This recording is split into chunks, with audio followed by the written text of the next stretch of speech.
안녕하세요, 발책 여러분. 저는 현재 라이엇 게임즈에서 캐릭터 이펙트 아티스트로 일하고 있는 최중량이라고 합니다. 먼저 좀 양해 말씀 부탁드리는 게 제가 그 에센스 첫 번째 저번 주에 했는데 제 불찰로 레코딩을 못했어요. 제가 레코딩을 퍼즐을 해놓고 다시 그 레코딩 하는 걸 눌렀어야 되는데 이게 첫 강의고 하다 보니까 제가 좀 당황을 해서 경황이 없어서 그걸 못해서 아쉽게도 제 에센스 첫 번째 강의가 레코딩이 안 됐습니다. 그래서 지금 어쩔 수 없이 그 못 들으신 분들을 위해서 그 다시 듣기 하셔야 되는 분들을 위해서 제가 지금 다시 녹화를 하고 있는 건데요. 이게 하다 보니까 물론 그 내용이 변화는 없습니다만 그 제가 카톡이나 이런 걸 보면서 이렇게 여러분들하고 이렇게 좀 그 대화를 나눴던 거는 여기에 제가 어떻게 할 수 있는 방법이 없잖아요. 그래서 그 부분은 제가 좀 굉장히 죄송스럽게 생각하고, 제가 어쨌든 그전에 했던 내용은 여기 고스란히 다시 담아서 지금, 말씀을 드릴 테니까요. 여기를 다시 보기를 보시는 분들은 그거를 좀 감안해 주시고, 오히려 이렇게 다시 보기를 제가 다시 녹화하는 게 나을 수도 있는 게, 제가 그 첫 번째 강의 때는 좀 주저리주저리 말이 많았어요. 그래서 그 들으시는 분들이 좀, 그 때문에 좀 산으로 가는 경우가 많아서 좀 안 좋아하셨을 분들도 계실 것 같은데 제가 요거는 좀 함축적으로 필요한 내용들만 쫙 골라서 다시 한번 이렇게 쫙 말씀드릴 테니까 다시 보시기 하시는 분들은 그 점을 좀 양해해 드리겠습니다. 자, 그러면은 오늘 그 에센스 1차 캐릭터 이펙트 들어가겠습니다. 저는 일단 저에 대해서 좀 설명을 드릴게요. 저는 그 라이엇 게임즈의 그 LA 본사에 있는 라이엇 게임즈에서 그 시니어 CFX 아티스트로 일하고 있는 최중량이라고 합니다. 저 같은 경우 일단은 제 그 데모리를 좀 보고 간략하게 저에 대해서 좀 제가 무슨 작업을 했는지 좀 한번 보실 수 있는 기회가 있었으면 좋겠어요. 음, 이거는 제가 지금까지 헐리우드에 와가지고 LA에서 일을 하면서 제가 참여했던 작품들을 제가 보기에 좀 이렇게 좀 괜찮았다 싶은 것들만 좀 추려서 그 데모리를 업데이트를 좀 시켜 놓은 거거든요. 어, 여기 밑에 보면은 그 데모리를 만들 때 좀 간략한 팁이 있자면 뭐냐면 그냥 단순히 자기가 했던 작업만 이렇게 살들만 이렇게 모아놓는 것보다도 여기 유튜브라서 그런데 여기 뭐 왼쪽 하단에 보시면은 작품 이름하고 제가 지금 이거 마우스를 잠깐 움직이지 않을게요. 보시면은 작품 이름하고 밑에 이렇게 어떤 일을 했는지 제가 굵은 글씨로 이렇게 설명을 해놓은 게 있어요. 이런 걸 이제는 브레이크 다운이라고 하거든요. 그래서 자기가 어떤 일을 했는지 어떤 작품에서 정확하게 자기가 무엇을 했는지를 설명해 줌으로써 이래서 이 데모리를 보는 사람들이 이 사람이 무슨 일을 했구나 이런 걸 좀 알 수 있는 거죠. 보통 이런 거를 좀 안 하시는 분들도 많고 두리뭉실하게 그냥 남의 샷 갖다가 이렇게 뭐 자기가 안 한 건데 한 것처럼 하는 경우들도 좀 종종 있긴 한데 좀 좀 이렇게 좀 제대로 된 아티스트라면은 자기가 정확하게 어떤 부분을 책임지고 어떤 식의 작업을 했다라는 거를 이렇게 좀 이렇게 정직하게 써놓으면은 사실 본인에게도 도움이 되고 앞으로 자신을 구하는 사람 이렇게 자기가 나가서 일하는 사람들한테 어, 자기가 정확하게 어떤 일을 할 수 있는지 설명할 수 있는 것도 되고 이 부분은 좀 신경을 써주시면 좋아요. 이거는 제가 드림웍스에서 일할 때 말가마인드 뭐 거기에 참여했던 작품이고 보시게 되면 CFX가 제가 여기 넣어놓은 걸 보면은요 뭐 헤어 클래스 이런 것도 있지만 그 이외에도 또 많은 일을 합니다. 그래서 여기 시간이 나시는 분들은 저 링크 보시고 어, 제가 했던 작업에서 어떤 것들을 여기 밑에 했나 이런 걸 디스크립션 한번 읽어보시면서 이런 것들도 하는구나 하고 좀 이렇게 참조하실 수 있는 그런 게 있었으면 좋겠어요. 뭐 CFX라는 게 뭐 이렇게 여기 보면은 자기가 샷들을 이렇게 막 넣어놓긴 하는데 사실 뭐 이거를 보고서는 이 사람들이 이런 일을 했구나 하고서는 물론 지금 데모릴이 끝이 났네요. 자, 그러면 다시 여기로 돌아와 가지고요. 데모릴은 그렇고요. 데모릴을 보고서는 뭐 이렇게 저 작업을 한 거를 보고 이렇게 저 사람 뭐 저런 것도 하는구나. 뭐 이렇게 이거 뭐지? 잠시만요. 엉뚱한 게 나오네요. 저 꺼야겠게. 오케이. 자, 이런 걸 보고서는 데모를 보고서는 이게 좀 전체 화면을 다시 좀 돌리겠습니다. 오케이. 저 사람이 샷들을 하는 걸 보고 이거 뭐 저런 엄청난 작품에 이렇게 일을 했네 뭐 이런 거를 보통 큰 회사에서 일하시는 분들 작품 보고 좀 그런 경우가 있는데 사실 그 샷들 하나하나를 뜯어오면은 그 본인 혼자서 하는 경우는 거의 없어요. 이게 훌륭한 아티스트들이라도 다 이렇게 여러 차례 피드백을 받고 진짜 많은 사람들이 같이 도움을 받아서 작업을 하는 거기 때문에 그 큰 회사에서 일하시는 분들의 그 데모리를 보실 경우에는요. 그게 그 사람 혼자의 작품이 아니라 그 회사에서 여러 인원이 같이 하면서 그렇게 훌륭한 작품을 만들어내는 거다라고 생각하시면은 도움이 될 것 같아요. 그래서 너무 그 한 사람이 이렇게 엄청나게 걸 다 했다고 이렇게 받아들이시기보다도 큰 회사에 갔을 때 장점이라는 건 그런 거죠. 이게 내가 하나의 일부분이 돼 가지고 이런 훌륭한 작품을 하나 뽑아내기 위해서 이런 여러 사람들하고 협업을 하면서 이런 과정을 거친다라는 거를 배워가는 과정이 되게 중요한 거지. 뭐 어떤 일당백이 돼 가지고 혼자 이렇게 다 하는 경우는 없어요. 자, 그리고 LA 제가 일을 하면서 보통 요즘에 같은 경우는 이제 뭐 이렇게 뭐 직업을 구하거나 할 때 옛날 같은 경우는 뭐 자기 레주메라든가 데모릴 같은 거를 막 이렇게 일일이 이렇게 보내거나 뭐 이런 식으로 했는데 요즘 같은 경우는 대부분 그 온라인상으로 링크 하나로 다 해결을 하거든요. 그래서 많이 활용되고 있는 사이트가 링크드인이라는 사이트가 있어요. 제가 이거를 좀 보여드릴게요. 제 거 링크드인 사이트인데 이거 없으신 분들은 하나씩 정도 만들어 주시면 좋습니다. 제가 이거 한번 들어가 볼게요. 링크드인이 뭐냐면은 이렇게 온라인 자기 레주메 자기 그 프로파일이에요. 페이스북처럼 이렇게 자기 어카운트 만드시고 어차피 이거는 프리 서비스니까 하나 만드셔가지고 이게 제 지금 링크드인 그 페이지인데 여기 가보시면은 여기 눌러보시면 제가 어떤 일을 하는지 저에 대한 간략한 소개를 넣어놓을 수 있고요.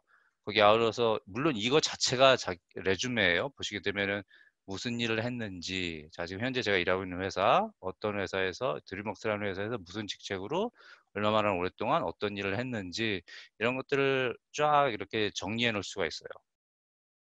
되게 도움이 많이 되죠. 그리고 거기에다가 자기 데모리라든가 레주메 따로 뭐 혹시 카피가 필요하신 분들은 이렇게 PDF 포맷이나 뭐 이런 파일로 첨부를 시켜 놓을 수 있고요. 그래서 이걸 링크드인 사이트가 굉장히 많이 잘 활용이 됩니다. 그래서 만약에 어떤 리크루터한테 연락이 왔어요. 너 저기 우리가 관심 있는데 뭐 너 저기 뭐 레주메 좀 보내줄 수 있냐? 그러면은 누가 뭐 이메일로 레주메 첨부해가지고 보내고 그러나요? 요즘에 같은 경우는 인터넷이 뭐 웬만한 데는 다 되잖아요. 뭐 자기 전화기로도 다 보니까 그냥 이렇게 깔끔하게 링크 하나 보내주면은 그 사람이 착 다 볼 수 있고 데모리까지 여기 첨부가 돼 있으니까 한 번에 탁 볼 수 있고 그죠? 굉장히 유용합니다. 그래서 저도 라이엇 갈 때 사실 링크드인에 대해서 별로 그렇게 활용을 많이 안 하고 있었는데 그 전에 만들어 놓긴 했었어도 라이엇 갈 때 라이엇에서는 이 링크드인을 굉장히 많이 활용하더라고요. 그래서 링크드인을 링크를 보내달라고 하더라고요. 저한테 대놓고. 그래서 그 친구가 그 라이엇 먼저 간 친구가 저한테 그 링크드인을 자세하게 설명을 다 집어넣으라고 해가지고 제가 좀 시간을 많이 투자해서 여기다가 링크드인을 자세하게 업데이트를 해놨어요.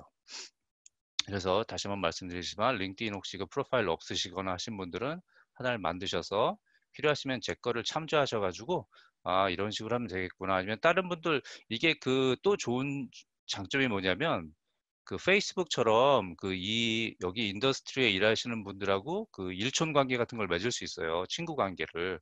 그래서 그 사람들 예를 들어서 뭐 여기 이분 재현 씨라는 분이 있거든요. 한국분 아티스트인데 아주 훌륭한 분이에요. 이 사람들 제가 지금 펄스트라 되는 건 일촌관계라는 거예요. 이 사람이 딱 다 보면은 이분이 무엇을 하는지 대머리를 모으고 뭐 이렇게 어떤 식으로 일을 했는지 이렇게 다 나와 있습니다. 그 사람 이게 그 사람이 뭘 하는지 걸 보는 데 도움이 되고요. 다른 아티스트들이 어떤 식으로 잡 디스크립션을 했는지 이런 걸 확인하기도 좋고 그래서 아주 좋은 사이트니까요. 요거 하나 참조하셔가지고 꼭 만들어 놓으시기 바래요.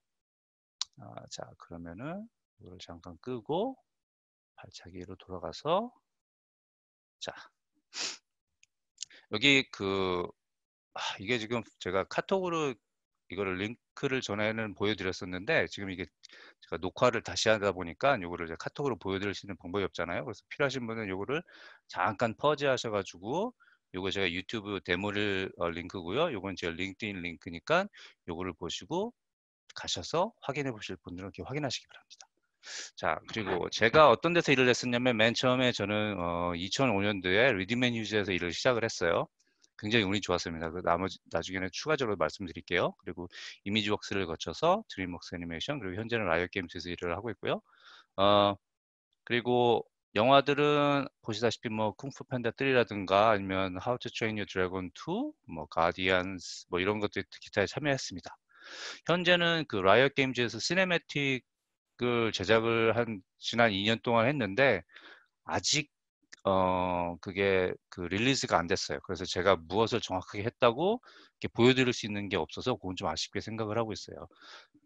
그거는 조만간 제게 그 나오게 되면은 여러분들하고 또 공유할 수 있고 그에 저에서 어떤 작업을 제가 자세하게 했는지 이런 것들을 또 공유할 수 있는 시간이 있었으면은 나중에 또 한번 그런 기회가 있으면 한번 가져보도록 하고요.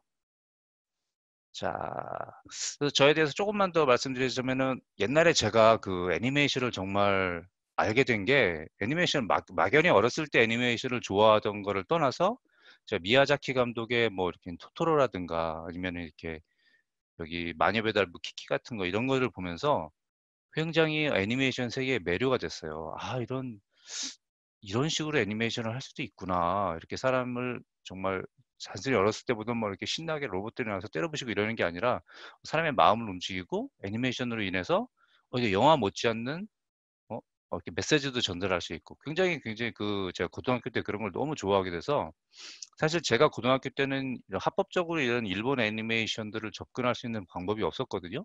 그래서 여기 보시면 요 사진이 뭐냐면 그 옛날에 혹시 기억나실지 모르겠지만 세운상가라는 데가 있어요. 지금도 있나요? 세운상가? 예. 거기에서 보면은 이렇게 불법적으로 이렇게 비디오들을 카피해서 판매하는 곳이 있었어요. 근데 그런 데 가가지고 어떻게 구해서 집에 와서 정말 이 테이프가 늘어날 때까지 돌려보고 했던 기억이 진짜 새록새록 나네요. 자, 그런데 제가 이렇게 애니메이션을 보다가 정말 그 제 인생 영화를 하나 만났어요. 그 제가 지금 보여드릴게요. 자, 이게 디즈니 애니메이션 중에 미녀와 야수라는 거거든요. 지금 라이브 액션으로 리메이크 돼서도 하나가 또 나와 있죠. 근데 이게 제가 이 시퀀스를 보면서 정말 그 당시에 엄청난 충격을 먹은 게 뭐냐면, 물론 이 캐릭터는 손으로 그린 거죠. 캐릭터들은 뭐 그냥 전통적으로 그려왔던 방식. 뭐 그래서 이런 거는 사실 괜찮은데, 자, 이제부터 슬슬 나옵니다. 이 배경에 보시면은 이게 사람 손으로 그린 게 아니란 말이에요. 조금만 더 앞으로 가보면은 자, 이 장면이 정말 저한테는 엄청난 충격이었어요. 이걸 제가 몇 번, 한 수백 번은 본 것 같아요. 아니, 배경이 사람의 손으로 그린 것도 아닌 것이 이렇게 자연스럽게 캐릭터에 맞춰서 움직여가면서 이렇게 간단 말이죠. 아, 이게 그래서 알게 된 게 컴퓨터로 이런 식으로 작업을 하는구나. 제가 이때 이거를 알게 되고, 와, 정말 이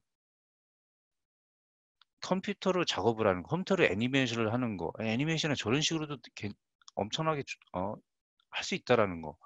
이런 거를 제가 정말 보고 문화적 충격에다가 정신적 충격에다가 엄청 굉장히 감동을 받아서 음 그때 거의 애니메이션을 내가 가야 되는 길인가 이거 정말 하고 싶다 막 이런 거를 그때 마음에 정말 새겼는데 사람이라는 게 살다 보면은 또 꼭 그렇게 하고 싶은 것만 할 수 있는 건 아니잖아요.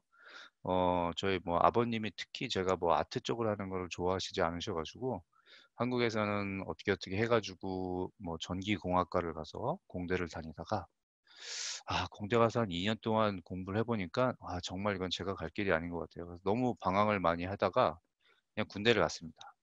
군대를 가서 뭐 생각 없이 군복무를 하죠. 보통 사람들이 그렇게 하듯이. 정말 생각 없이 복무를 하다가 거기서 미국에서 오신 고참을 하나 만났는데 어? 본인도 미국 가서 공부하고 했는데 좋다라는 거예요. 뭐 진짜 네가 하고 싶은 걸 할 수 있으면 마음대로 할 수 있는 곳이다. 그래요? 그래서 제대로 된 지식도 없이 그때 그냥 결정을 했죠. 미국을 가자. 그래서 제대를 하고 부모님을 간신히 설득을 시켜서 미국으로 가게 됩니다. 미국으로 가서 제가 처음에 간 스쿨이 캘리포니아 스테이트 유니버시티 플러튼이라는 곳이에요. 여기에 애니메이션 학과가 있는데 이게 뭐 사실 뭐 그 컴퓨터 그래픽을 전문으로 가르치거나 그런 학교도 아니었는데 제가 제대로 된 지식이 없다 보니까 그때 뭐 이렇게 정보를 찾기도 쉽지도 않고 아는 분들도 주위에 없고 뭐 그렇게 해 가지고 어떻게든 제가 그냥 그 주변의 그 지인분들의 도움으로 이 학교를 알게 돼서 여기에 갔어요. 여기에 근데 제가 여기 갔을 때가 1998년이었는데 98년에 무슨 일이 있었냐면은 그때 IMF가 터졌어요. IMF가 터져 가지고 정말 와 다시 돌아가야 되나 아니면 계속 공부를 해야 되나 뭐 집에서도 제가 뭐 유복한 가정도 아니고 그래서 굉장히 그때 고민을 많이 했는데 그때 정말 미친 듯이 아르바이트를 많이 했던 것 같아요. 아르바이트도 많이 하고 물론 부모님께서 어느 정도 또 보조도 해 주시고 굉장히 힘드셨지만 또 보조도 해 주시고 저도 또 아르바이트 많이 해서 어떻게 해 가지고 굉장히 오랜 시간 동안 어 학교에서 공부를 했어요. 빨리 졸업을 못 했죠. 왜냐면 그 졸업을 하기 위해서 수업을 많이 들으려면은 수업료를 또 많이 내야 되는 거예요. 수업당 수업료를 내니까. 그래서 저는 최소 미니멈의 수업만 듣고 또 아르바이트를 많이 병행해 가면서 이렇게 계속 했던 거예요. 그렇게 해 가지고 공부를 하다가 거의 4 학년 마지막쯤에 어떤 시간이 있었냐면은 음 소니에 있는 리크루터 이분이거든요. 라빈이라는 분인데 이분이 학교에 와 가지고 저희 그 학생들한테 어 같이 이렇게 질문을 받고 회답하는 Q&A 시간을 한 적이 있었어요. 이분이 소니 리크루터 분이었는데 여기 같은 학교를 나왔어요. 그래서 이분은 후배들을 위해서 와 가지고 뭐 이렇게 또 뭐 이렇게 좀 유익한 정보를 제공하고자 이렇게 오셨었는데 이분하고 얘기를 하다가 이제 이분이 해준 말이 뭐냐면은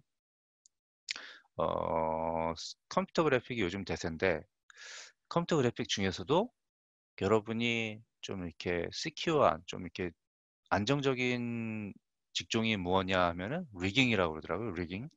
왜냐하면 리깅은 배우기도 어렵고 일단 배우고 나면은 어 잡을 잡기가 쉽고 회사의 입장에서도 일단 리거를 한 명 구하면 그 리거를 트레인을 시켜서 회사에서 어느 정도 일을 하게 만들어 놓는데 시간이 꽤 걸린대요. 그럼 그렇게 애지중지 트레인을 시켜서 리거를 만들어 놓으면은 이 사람들을 또 쉽게 내보내기가 힘든 거죠. 회사 입장에서는. 그래서 다른 직책에 비해서 좀 더 안정적인 직책이다? 이렇게 말씀을 해 주시는 거예요.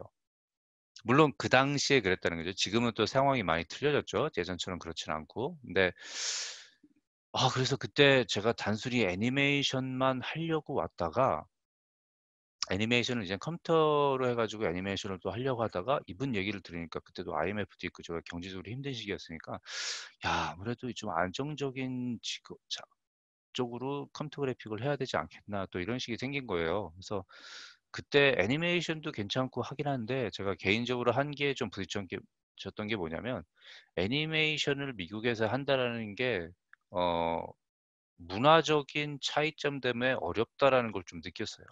제가 그 아시아인으로서 한국인으로서 아시아 그 문화 배경을 등에 업고 자란 사람이 이 미국의 이런 문화적 배경에 이해를 못하는 상황에서 그 사람들을 게 어필할 수 있는 애니메이션을 한다라는 게 상당히 힘들더라고요. 그래서 '아 그러면은 내가 애니메이션 쪽에 소질이 없나? 안 되나?' 막 이렇게 갈등을 좀 하던 시기였는데 거기다가 또 이제 좀 테크니컬한 리깅 쪽이 더 괜찮다 뭐 이런 얘기까지 들으니까 또 그래서 '아 그러면 리깅도 한번 해 봐야겠다.' 싶어서 리깅은 거의 독학을 하다시피 했죠 제가. 학교를 다니면서. 그래서 리깅도 좀 그래서 테크니컬한 쪽에 대한 지식이 이때 좀 생겼어요.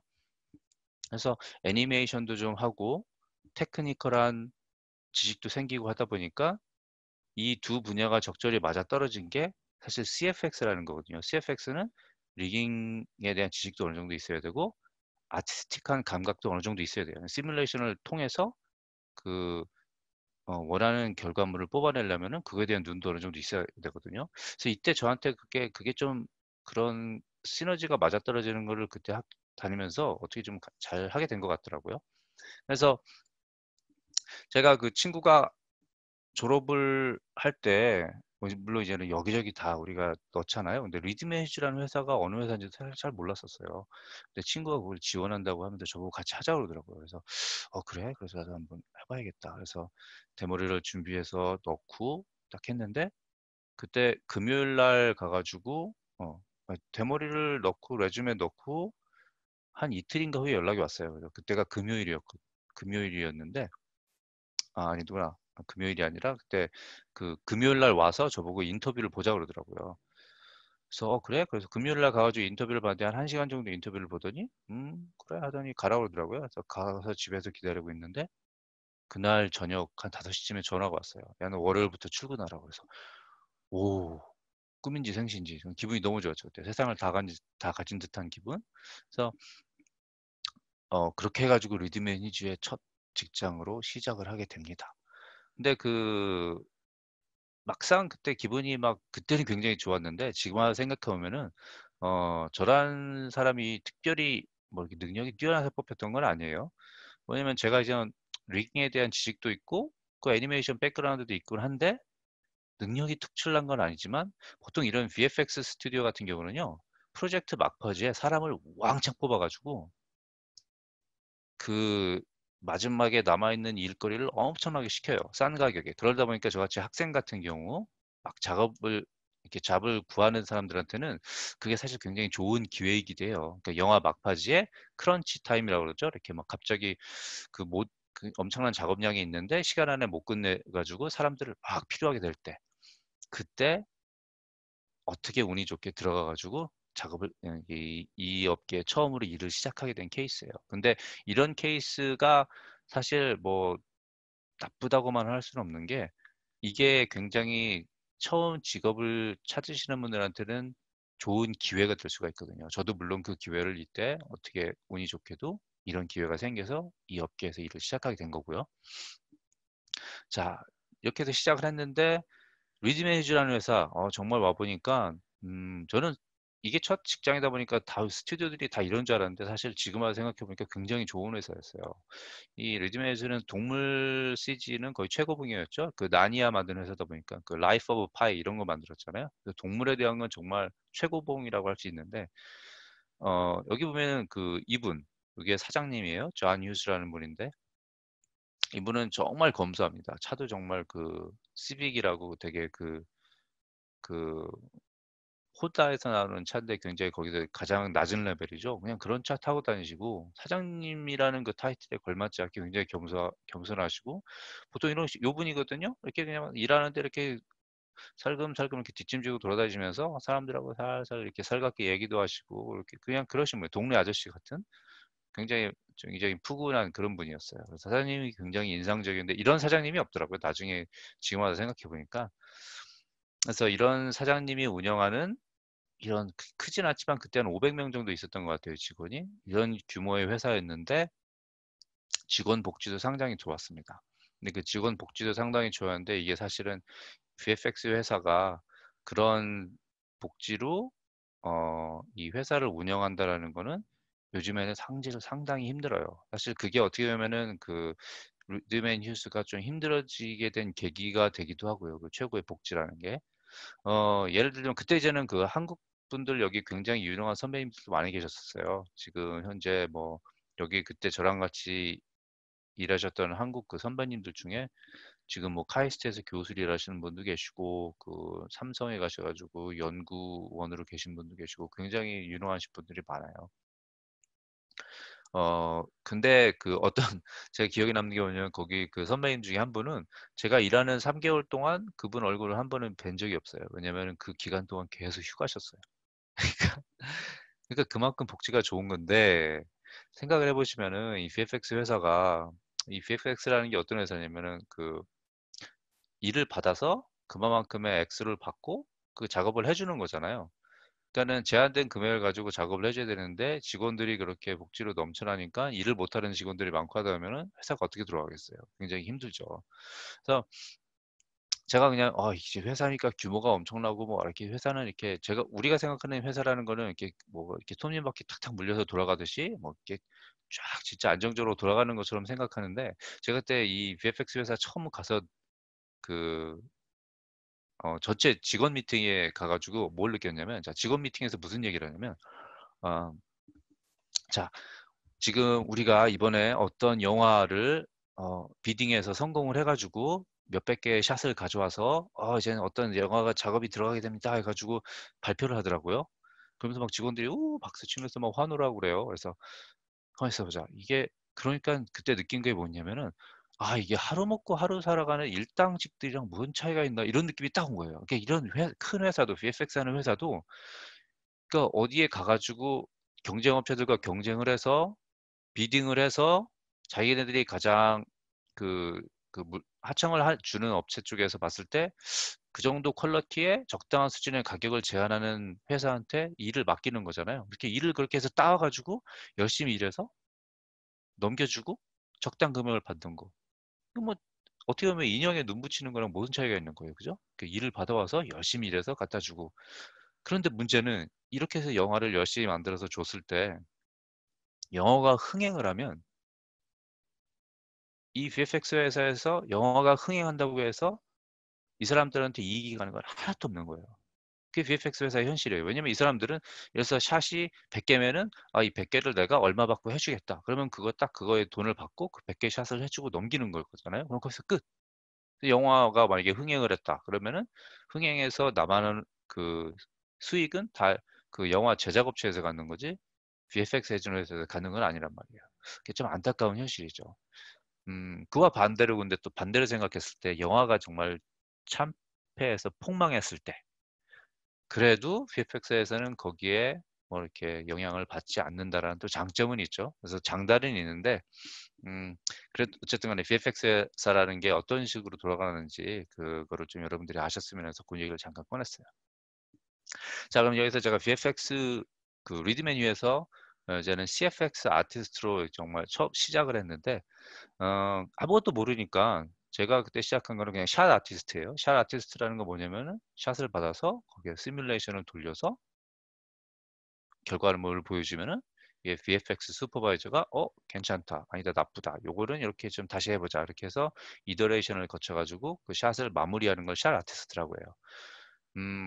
샷 아티스트가 일종의 그러니까 소모품이라고 보시면 돼요. 샷 아티스트 같은 경우는 어떤 영화가 이제는 이렇게 프로덕션이 막 진행이 될 때 쫙 뽑아서 일을 시키고 끝나면은 쫙 내보내고 이런 경우들이 굉장히 많습니다. 일반적으로 그렇게 하고요. 왜냐면 샷 아티스트 영화가 초반에는 디벨롭먼을 하고 R&D를 할 때 샷 아티스트는 필요가 없잖아요. 그때는 코어 디벨로퍼들만 있죠. 그래서 디벨로퍼들이 디벨롭을 해준 거를 샷 아티스트에 나중에 갖다가 쭉 하는 거 이런 식이에요. 그래서 근데 샷 아티스트로 시작해서 경력을 쌓는 건 맞는 거지만 샷 아티스트로 안주해서는 절대 안 됩니다. 샷 아티스트가 아니라 디벨로퍼가 돼야 돼요. CFX도 마찬가지고요. 자, 부두라는 소프트웨어를 씁니다. 리드 매니저는 굉장히 좋은 소프트웨어를 기억을 하고 있어요. 그러니까 마야랑 비슷하게 생겼는데 뭐 비주얼리 보면은 막 버튼이 떨어져 나갈 것 같고 되게 엉성하게 생기긴 했지만 안에 들어있는 내용들은 굉장히 좋아요. 그리고 그 거기서 굉장히 인상 깊었던 툴이 뭐냐면은 보통 이제는 리드 매니저는 자기네 그 인하우스 툴을 다 가지고 씁니다. 인하우스 툴을 쓰는 이유는 아무래도 돈을 절약할 수 있으니까 그런 거죠. 뭐 마야나 뭐 맥스라 이런 거를 쓰면은 라이센스 비를 계속 내야 되잖아요. 근데 자기네 인하우스 툴을 쓸 경우에는 그런 걸 낼 필요가 없으니까 좋죠. 다만 좀 뭐 유지비가 좀 있긴 한데 그런 경우는 뭐 안에 그 테크 아티스트라든가 아니면 뭐 그러신 분들 이렇게 유능하신 분들 몇 명 있으면은 꾸준히 이렇게 뭐 업데이트를 다 하니까 상관은 없고요. 노드뷰 파이프라인 툴이 굉장히 인상적이었어요. 노드뷰 파이프라인이란 뭐냐면 사실 파이프라인이 이게 트래킹하는 게 굉장히 힘든데 리드메이지 같은 경우는 이 노드뷰를 통해 가지고 그 데이터 흐름을 굉장히 쉽게 파악할 수 있어요. 그래서 CFX라는 노드가 있으면 CFX 앞에 애니메이션이라는 노드가 있고 CFX 뒤에 라이팅이라는 노드가 있어요. 그러면은 만약에 내가 애니메이션 데이터하고 CFX 데이터하고 데이터가 버전이 차이가 난다 그러면은 색깔이 다른 색으로 변합니다. 예를 들어 노란색으로 변하거나 그러면은 내가 싱크가 안 돼 있구나라는 걸 쉽게 알 수 있어요. 그래서 그런 식으로 노드뷰를 통해서 파이프라인을 관리했던 게 굉장히 인상적이었습니다. 근데 이렇게 뭐 열심히 일을 하긴 했는데 그때 그 첫 직장에 학생 끝나고 이제는 첫 직장 한 거잖아요. 미국에서 아시는 분들도 있겠지만 학생은 F1 비자라는 걸 씁니다. 그 비자가 학생들한테 쓰는 건데 이 학생 신분들이 여기에서 학업을 마치고 미국에서 일을 할 수 있는 기회가 주어져요. 유학생에 한해서. 그 일할 수 있는 기회를 OPT라고 하는데 그 당시에는 1년으로 계약하고 있는데 지금은 어떤지 모르겠어요. 자, 그 주어진 기간 안에 회사에 들어가서 인정을 받고 이 회사에서 너는 일을 잘하니까 내가 학생 비자가 아닌 취업 비자, H1 비자로 너를 스폰서를 해주겠다. 그러니 우리 회사에 계속 남아서 일을 해라. 이렇게 오퍼가 들어오면 OPT 기간 동안에 학생 신분의 비자를 H1B 비자, 취업 비자로 바꿀 수 있으면 그 사람은 미국에 남아서 계속 일을 할 수 있는 거예요. 근데 그런 트라이얼 기간이 OPT라는 거예요. 그러니까 좀 피가 마르죠. 열심히 돈 들여서 유학을 했는데 유학이 끝나고 이런 기회를 잡아서 그 기간 안에 내가 회사에 들어가서 인정을 받고 나를 또 H1B 비자로 스폰서를 해줄 회사를 찾아야 되는 거예요. 그러니까 사실 그 문이 쉽지는 않죠. 쉽지는 않은데 그래서 이렇게 학생으로 와서 유학으로 하시는 분들은 이런 경우를 거쳐야 되는 게 좀 어려운 부분도 있긴 하지만 또 반대로 학업을 다 마치시고 곧바로 그 자신의 훌륭한 데모릴이라든가 이런 거 실력을 바탕으로 미국으로 곧바로 오시는 분들도 있어요. 그런 경우는 뭐 이렇게 OPT라는 기간에 연연하지 않으셔도 되니까 또 그거는 또 다른 경우가 될 거고 다만 그 유학하시는 분들은 이런 게 있다라는 걸 좀 참고하시면 좋겠어요. 그래서 저 같은 경우는 그 OPT 기간 동안에 정말 미친 듯이 일했어요. 늦게까지 남아서. 그거는 제가 뭐 한국 사람들 대부분들이 일은 정말 열심히 하십니다. 근데 뭐 언어의 문제도 있고 하다 보니까 그렇다고 뭐 미국에서처럼 말을 잘해서 이렇게 뭐 줄타기 잘하고 두리뭉실 넘어갈 수 있는 것도 아니라서 보여줄 수 있는 건 실력밖에 없는 거잖아요. 근데 뭐 학생이 처음에 실력이 얼마나 대단하겠어요. 그러니까 열심히 해서 실력을 늘리는 길밖에 없는데 어쨌든 이렇게 남아서 열심히 하고 제가 남들보다 좀 더 많은 샷을 처리하고 하다 보니까 슈퍼바이저한테 단지 좀 인정을 받게 됐어요. 그래서 슈퍼바이저가 저한테 마지막에 나니아가 끝날 때쯤에 너 저기 뭐야 남아서 다음 작품도 같이 한번 해보자 이렇게 제의를 해줘가지고 그때 정말 보람을 많이 느꼈거든요. 그 슈퍼바이저가 정말 고마웠는데 근데 사람이 그런 게 있어요. 물론 리드 매니저가 좋은 회사긴 한데 제 친구가 또 그 나니아 끝나고 나서 자기는 소니에서 사람을 구하기 때문에 소니 이미지웍스에 어, 지원을 해보겠다 그러더라고요. 그래서 저보고 같이 지원을 하자. 그래서 아니 난 여기 오퍼도 받고 해서 뭐 별로 괜찮은 것 같은데 또 생각해보니까 소니가 엄청나게 큰 회사잖아요. 나니아 지금 리드 매니저 같은 경우는 나니아 할 때 사람이 제일 많아서 한 500명이었는데 일반적으로 한 300명 수준에서 꾸려가는 회사인데 소니는 거의 2000명 가까이 있는 회사란 말이에요. 규모 면에서는 굉장히 크죠.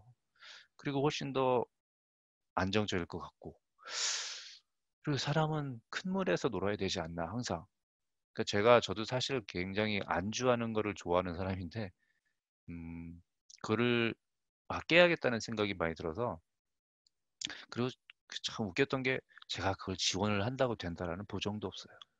그런데 그걸 가지고 고민한다는 것 자체가 또 웃기더라고요. 그래서 에이 되든 안 되든 지원은 하는 거지. 그래서 지원을 했죠.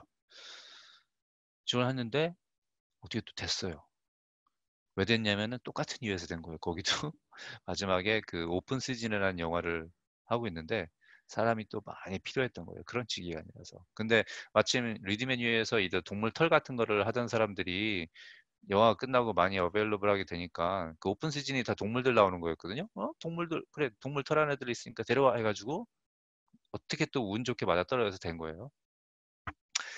그건 다음 장에 설명을 또 다시 드리기로 하고요. 그래서 그 리드메이즈라는 회사가 그 라이프 오브 파이라는 영화를 만들고 나서 문을 닫게 되죠.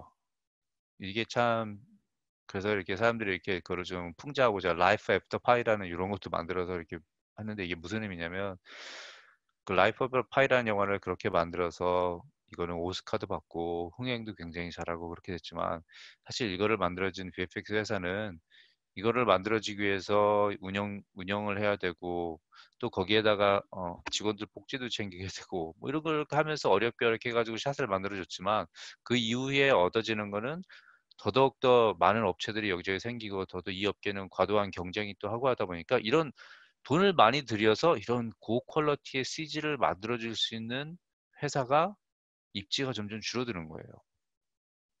그래서 안타깝게도 라이프 애프터 파이 이후로 회사가 문을 닫게 되고 예전에 알던 그 리드메니지는 지금 현재는 없어졌죠. 그래서 굉장히 좀 안타깝게 생각을 하고 있습니다. 하지만 이 리드메니지는 정말 제 마음속에 첫사랑과 같은 회사죠. 정말 좋은 회사였는데 어떻게 좀 미래에 이렇게 이 회사가 부활할 수 있는 그런 게 됐으면 더 좋기도 하겠어요.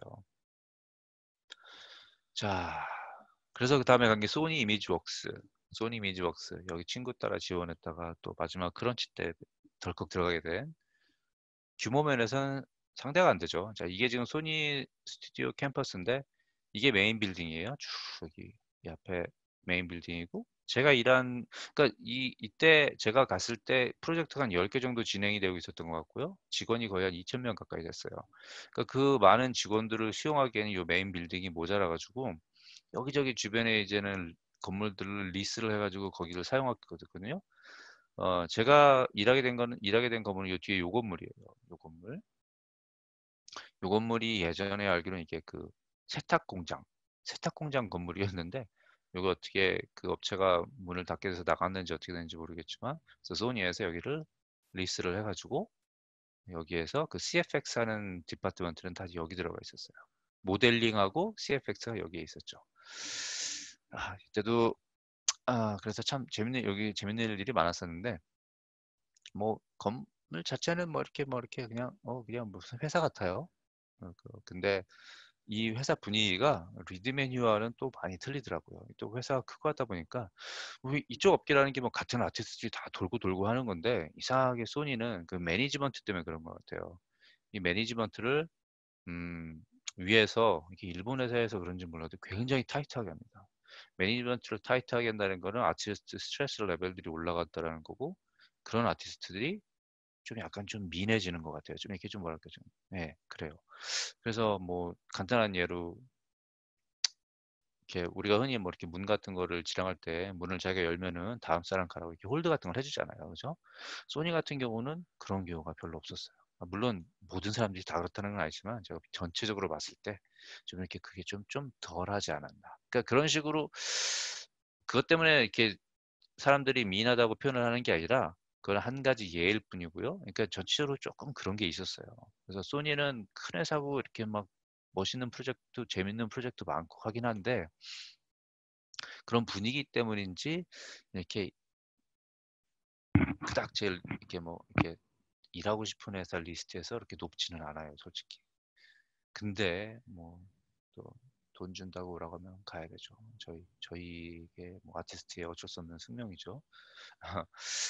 여기 그 당시 한국 분들이 굉장히 많았어요. 그래서 저희가 그 어떻게 여기 미국에서 일해보신 분들은 좀 아시겠지만 그 말이 안 되는 잘 통하지 않는 미국 애들 사이에서 이렇게 외롭게 일하다 보면 이렇게 한국 사람들 만나서 이렇게 대화 나누고 그러는 게 정말 그 단비 같아요. 정말 그 시간이 너무 행복하거든요.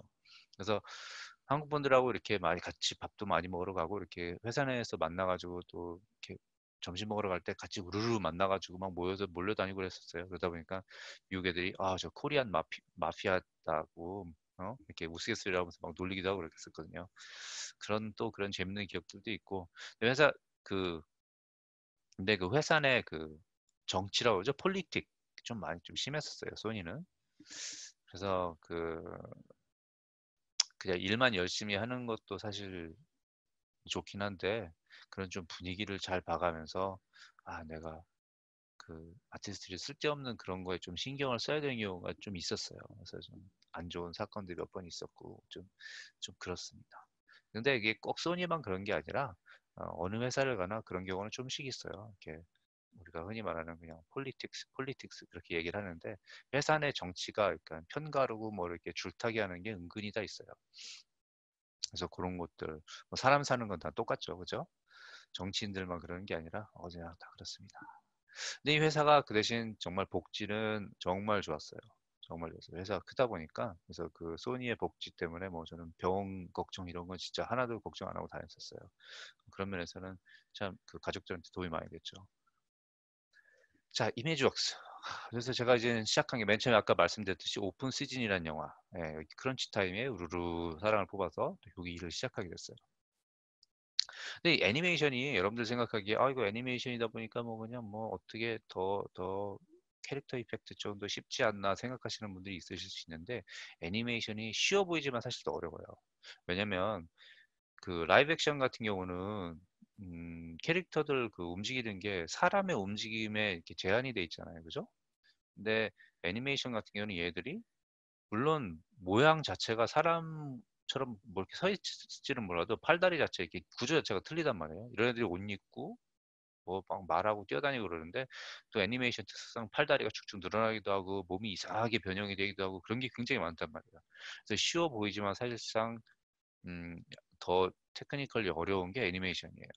그리고 애니메이터들이 이렇게 피드백 주는 걸 보면 막 좀 황당한 게 굉장히 많거든요. 거기에 맞춰서 하려다 보니까 좀 까다로운 게 많습니다. 이런 좋은 작품들이긴 한데 좀 안타까웠죠. 이게 뭐 흥행면에서 아티스트들이 보통 자기가 작업한 거를 자기가 그게 작업에서 뭐 예를 들어서 내가 오픈 스진에 들어가서 여기에 있는 걸 엄청난 걸 많이 해냈다 했어도 영화가 흥행을 하면은 내가 아바타라는 영화에 들어가서 정말 미비한 거를 조금 했는데 아바타는 엄청나게 흥행을 했죠. 그 두 가지의 그런 작품의 엇갈린 명암 때문에 아티스트들이 실제 작업한 게 좀 이렇게 다르게 판단되어지는 경우가 많아요. 그래서 그거는 좀 이쪽에 어쩔 수 없는 좀 생리이기도 하죠. 그래서 좋은 영화를 만나서 이렇게 작업을 하는 게 다 굉장히 좀 운이 많이 따라야 돼요. 근데 이 소니에 들어가서도 굉장히 일을 열심히 했어요. 그러니까 말이 잘 안 되고 하니까 어떻게 하겠어요. 뭐 그 제 실력으로 보여주자 그래서 정말 정말 여기서도 열심히 일을 했는데 그 당시 제가 일하던 큐브헤드인데 아 젊었네요. 지금 보니까 지금은 그냥 잔주름이 많고 좀 그런데 자 보면은 그 소니에서는 주로 사용한 툴이 마야긴 한데 이 마야 빌드 자체가 좀 틀립니다. 그리고 소니에는 인하우스 플러그인이 진짜 엄청나게 많아요. 그래서 같은 커맨드라고 하더라도 같은 툴이라고 하더라도 소니 마야를 열어보면 이것저것 굉장히 많아요. 뭐가. 그래서 소니에서 일하시는 분들이 밖에 나와서 그냥 그 바닐라 마야라고 그러죠. 그냥 마야를 가지고 쓰다 보면 아니 이거 회사에서는 됐는데 여기서 안 되지 이런 경우가 정말 많아요. 저도 또 그랬었고요. 그래서 회사에서 되는 걸 밖에 나와서 되게끔 하는 게 정말 그 노하우가 많이 필요한 거거든요. 그래서 음, 큰 회사에 오래 계시는 분들이 그런 게 조금 약간 좀 단점이 좀 있어요. 막상 개인 프로젝트 할 때 힘든 경우가 많습니다.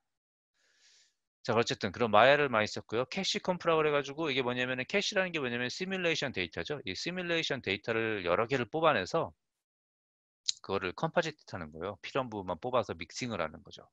근데 이게 이 툴이 굉장히 좋았는데 왜 시뮬레이션 데이터를 여러 가지 믹스를 할 수밖에 없었냐면은 그 당시 마야에서 쓰는 클래스 헤어 툴이 되게 안 좋았어요. 기본으로 제공해주는 시뮬레이션 툴이 굉장히 안 좋아서 뭐 컬리전도 엉망이고 시뮬레이션도 안 이쁘고 하다 보니까 그거 시뮬레이션 100% 시뮬레이션만 가지고 좋은 거를 뽑아낼 수가 없겠죠. 그래서 얘들이 교환하는 게 뭐냐 이 웨칭 시스템이라는 게 있는데 이 웨칭 시스템은 뭐냐면 여러 가지 시뮬레이션 그 입력 값들이 있겠죠. 그러니까는 그 여러 가지 한꺼번에 여러 가지를 그 팜에 돌려서 같이 다 시뮬레이션을 해버리는 거예요. 그래서 케이스 A라는 게 있고 케이스 B, 케이스 C, D 이렇게 여러 가지를 그러니까 상황별로 만드는 거예요. 프로퍼티를 다른 걸로 해가지고요. 걔들을 전체적으로 뭐 열 몇 개를 그냥 그 팜에다 돌려서 시뮬레이션을 돌려버립니다. 그래서 그 다음날 와보면은 그 각각에 맞게 시뮬레이션이 다 나와 있겠죠. 그럼 거기를 보고 난 뭐 A에는 뭐가 마음에 들고 C에는 뭐가 마음에 들고 뭐 D에는 뭐가 마음에 들다 보면 거기에서 그런 것들을 뽑아내서 걔네들끼리 믹스를 시켜주는 거예요. 그게 굉장히 잘 발달되어 있는데 요즘 같이 이렇게 시뮬레이션 툴들이 좋아진 경우에는 사실상 그게 별로 의미가 없어졌어요, 이제. 그래서 저는 옛날에 그 툴들을 유용하게 쓰기는 했지만 사실은 개인적으로는 굉장히 별로 좋아하지 않는 방식이에요. 저 같은 경우는 100% 시뮬레이션을 사실 원칙으로 하기 때문에 그게 또 맞는 방향이고요. 캐시를 믹싱을 한다는 것 자체가 어, 결국 블렌드 쉐입 하는 건데 블렌드 쉐입을 정말 잘 하지 않으면 그 과정들이 굉장히 어색하고 잘 안 이쁘게 나와요. 그래서 하여튼 그런 걸 많이 쓰고요. 어, 안타깝게도 이 두 영화가 그 흥행 성적이 좋지 않았어요. 특히 썰프서브는 이 영화는 정말 폭망했죠, 폭망. 이거 개봉하고 보통 영화는 금요일 날 개봉하잖아요. 금요일 날 개봉하고 토요일 날, 일요일 지나면은요, 박스 오피스 모조라는 그 웹사이트가 있어요. 그게 뭐냐면은 음, 여러분들 많이 아실 거예요. 박스 오피스 모조. 아, 요분은 제가 그거 본방할 때는 설명을 안 드렸네. 아, 오히려 이거 다시 듣기 하시는 분들은 여기 보면은 박스 오피스가 딱 나와요. 그죠? 그래서 아, 어느 영화가 어떻게 승행을 했고 어떻게 하는구나 이런 것들이 다 알기 쉽게 나온단 말이에요. 자, 월요일 날 왔는데 얘가 폭망한 거. 그 직원들도 이미 숫자를 다 보고 왔을 거 아니에요. 와, 회사가 그렇게 조용한 회사인지 좀 몰랐어요. 진짜 그 폭풍 전에 고요함 같은 거 있잖아요.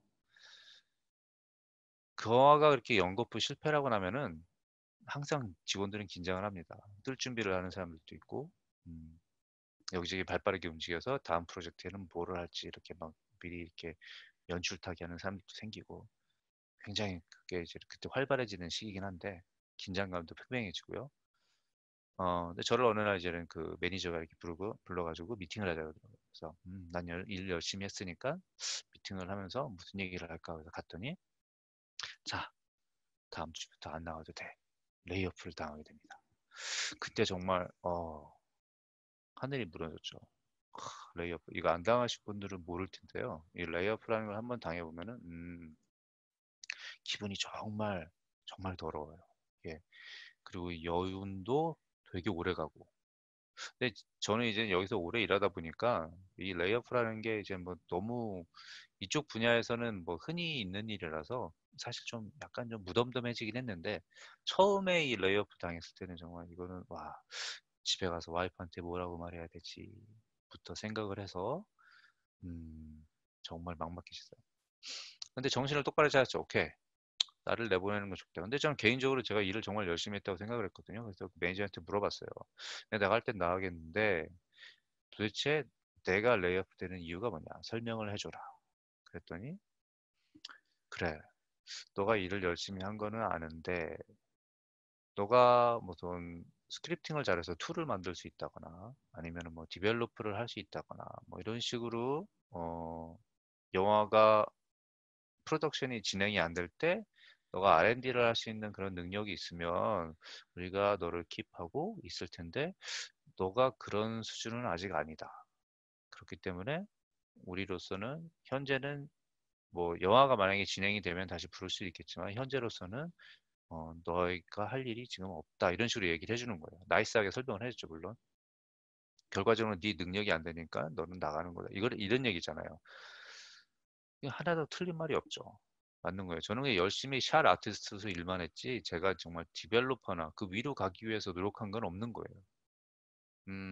그래서 그 이유를 계기로 제가 한 몇 달 동안 일을 쉬면서 근데 다행히도 그 소니 이미지웍스에서 그 위에 뭐 리드 슈퍼바이저로 계시던 분들을 저를 좋게 봐줬기 때문에 베어울프란 프로덕션이 시작이 되면서 이게 어느 정도 궤도에 들어가니까 저를 다시 불러줬어요.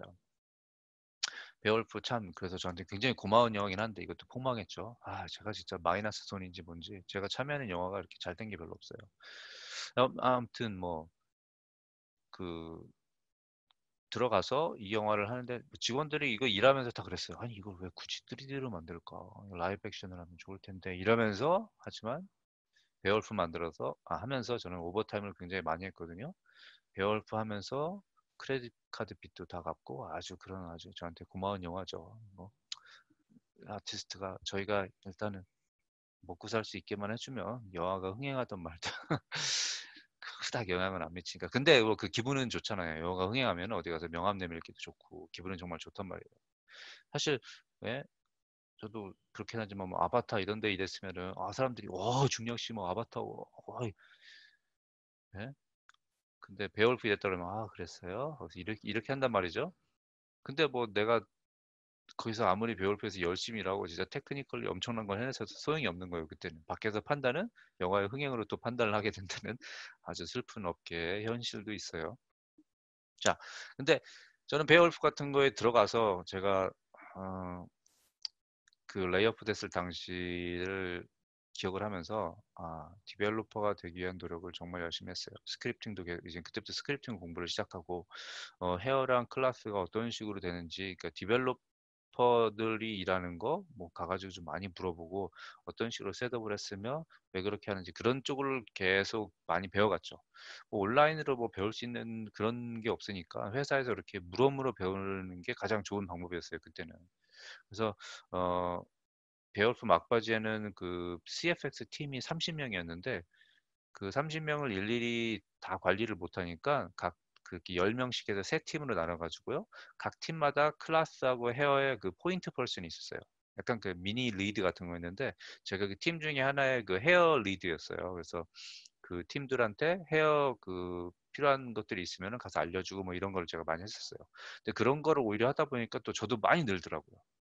그래서 누군가를 가르쳐 준다라는 게 제가 오히려 저 얻는 게 많은 것 같아요. 그래서 이거 지금 뭐 발차기도 마찬가지지만 제가 항상 옛날부터 생각했던 게 뭐냐면은 그런 사람들이 있어요. 자기가 알고 있는 거를 남한테 알려주지 않으려고 하는 사람들. 옛날 같았으면 그 장인들이 그러잖아요. 노하우가 있는데 야, 넌 내 밑에서 한 15년 동안 물을 떠야지 너한테 이 기술을 알려주겠다. 뭐 이런 거 있잖아요. 이런 마인드셋 가지고 싶은 분들이 있는데 절대로 이쪽에서는 그러면 안 됩니다. 자기가 알고 싶은 거를 정말 열심히 남들한테 알려줄 수 있어야지 자기가 더 실력이 늘어요. 그러면 그렇게 해서 쉐어를 함으로써 인해서 알려주다 보면은 의외로 자기가 잘못 알고 있는 것들을 많이 건져요. 내가 이렇게 해서 이렇게 하는 걸 알려주면은 배우는 사람이 이런 식으로 하는 건 어떤가요? 이런 식으로 물어보는 경우가 생긴단 말이에요. 그러면서 깨닫는 것도 혹시 많고. 그래서 절대로 자기가 알고 있는 지식을 가지고 혼자만의 세계에 갇혀가지고 이거는 내 나만의 기술이야. 절대 남한테 쉐어하면 안 돼. 막 이러면서 꽁에 있을 필요는 전혀 없고요. 그런 게 있을수록 더더욱 알리고 나눠야 돼요. 그러면은 자기가 훨씬 더 성장을 많이 합니다. 그래서 친구가 또 전 친구들 복이 많은 것 같아요. 그래서 여기 이 업계는요 절대 적을 만들면 안 돼요, 여러분. 적을 만들면은 그 자신한테 도움될 게 하나도 없습니다. 싫은 사람이 있으면 피하면 되지 굳이 싸울 필요 없단 말이에요.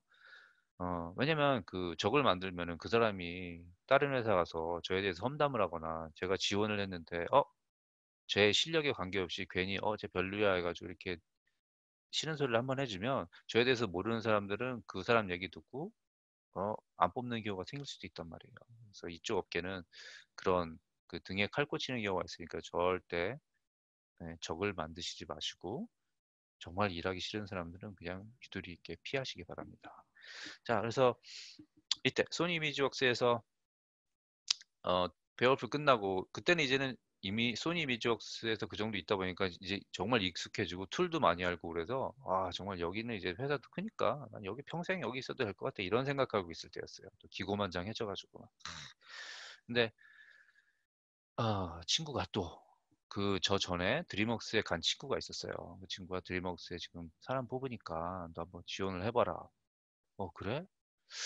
근데 드림웍스 거기 많은 슈렉 같은 거 만들고 야 우리 여기는 진짜 쿨한 거 많이 하는데 드림웍스 좀 그렇지 않냐? 막 이러면서 제가 또 이상한 생각을 했죠.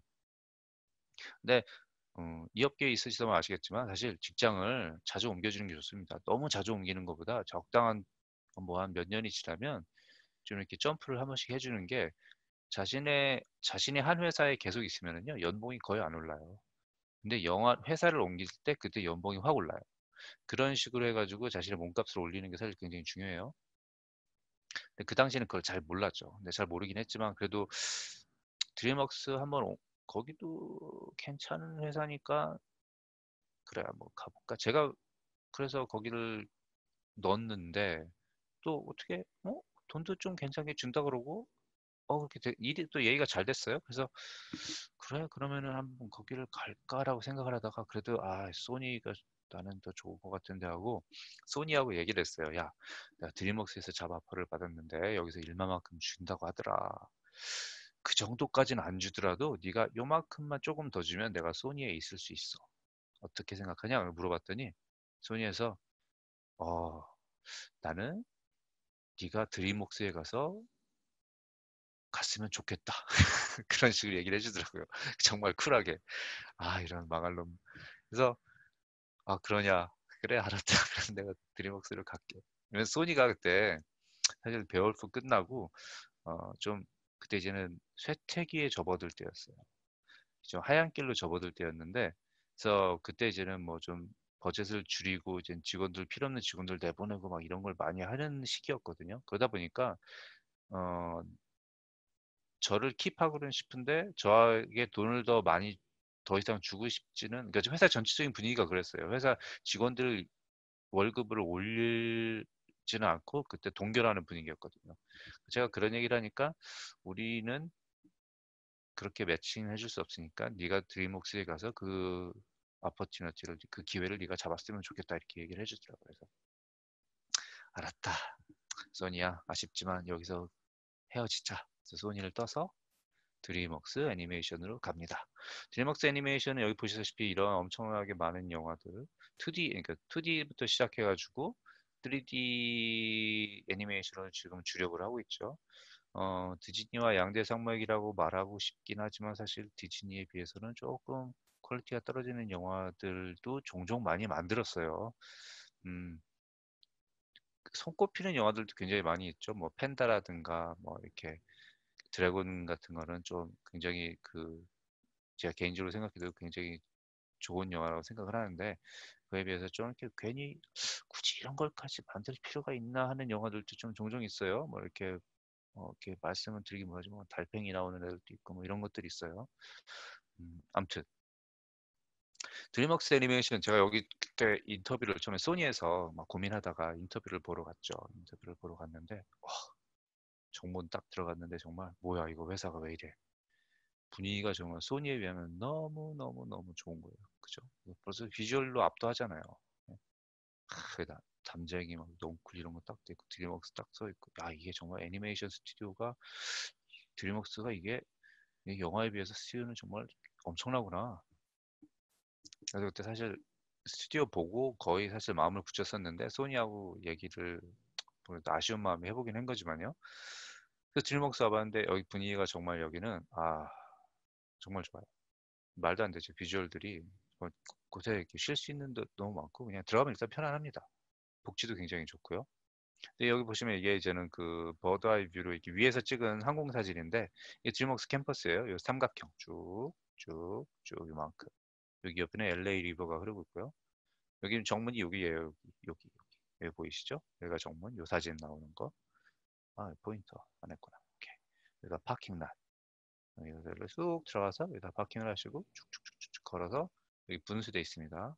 분수대 지나서 딱 여기가 식당이에요. 그래서 파킹하고 걸어서 분수대 한번 보고 식당 가서 아침 먹거나 아니면 뭐 커피 같은 거 가지고 쑥 다시 걸어서 여기가 라군. 지금 이 사진 여기 왼쪽에 보이는 거 이거 있죠? 여기 있습니다. 여기 옆에서 보면서 처음 갈 때는 막 엄청나지만 매일매일 가다 보면은 이런 게 있는지도 모르고 그냥 쭉 가서 커피 들고 쭉 일하러 가요. 지금은 여기 건물 여기 큰 걸 또 졌습니다. 옛날 사진이라서 그런데 여기에 건물을 또 져서 더 커졌어요. 그래서 그 제프리 캐전버그, 여기 드림웍스 그 당시에 사장님이었죠.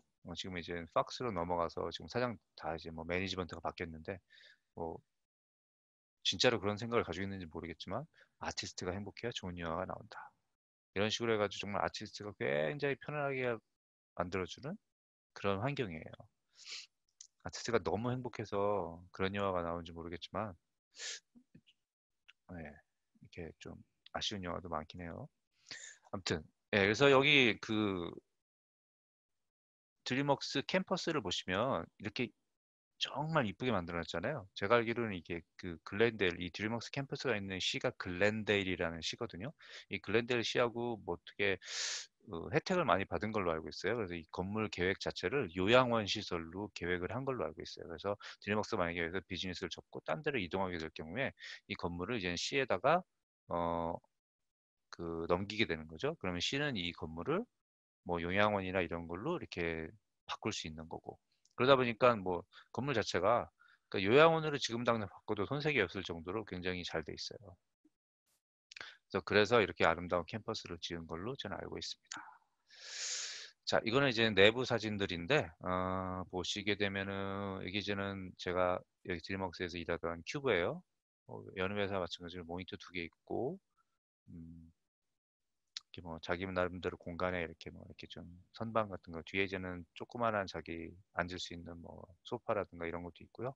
책꽂이 같은 거 있고 그래서 이렇게 좀 아기자기하게 꾸며놓을 수 있어요. 그래서 이런 식으로 큐브들이 이렇게 하나, 둘, 셋, 네 개 보통 이렇게 붙어서 하나의 큰 이렇게 파드를 이루고 있습니다. 이렇게 굉장히 이렇게 전체적으로 톤도 그렇고 약간 스타벅스 같은 느낌? 이렇게 톤이 편안하고 참 좋아요.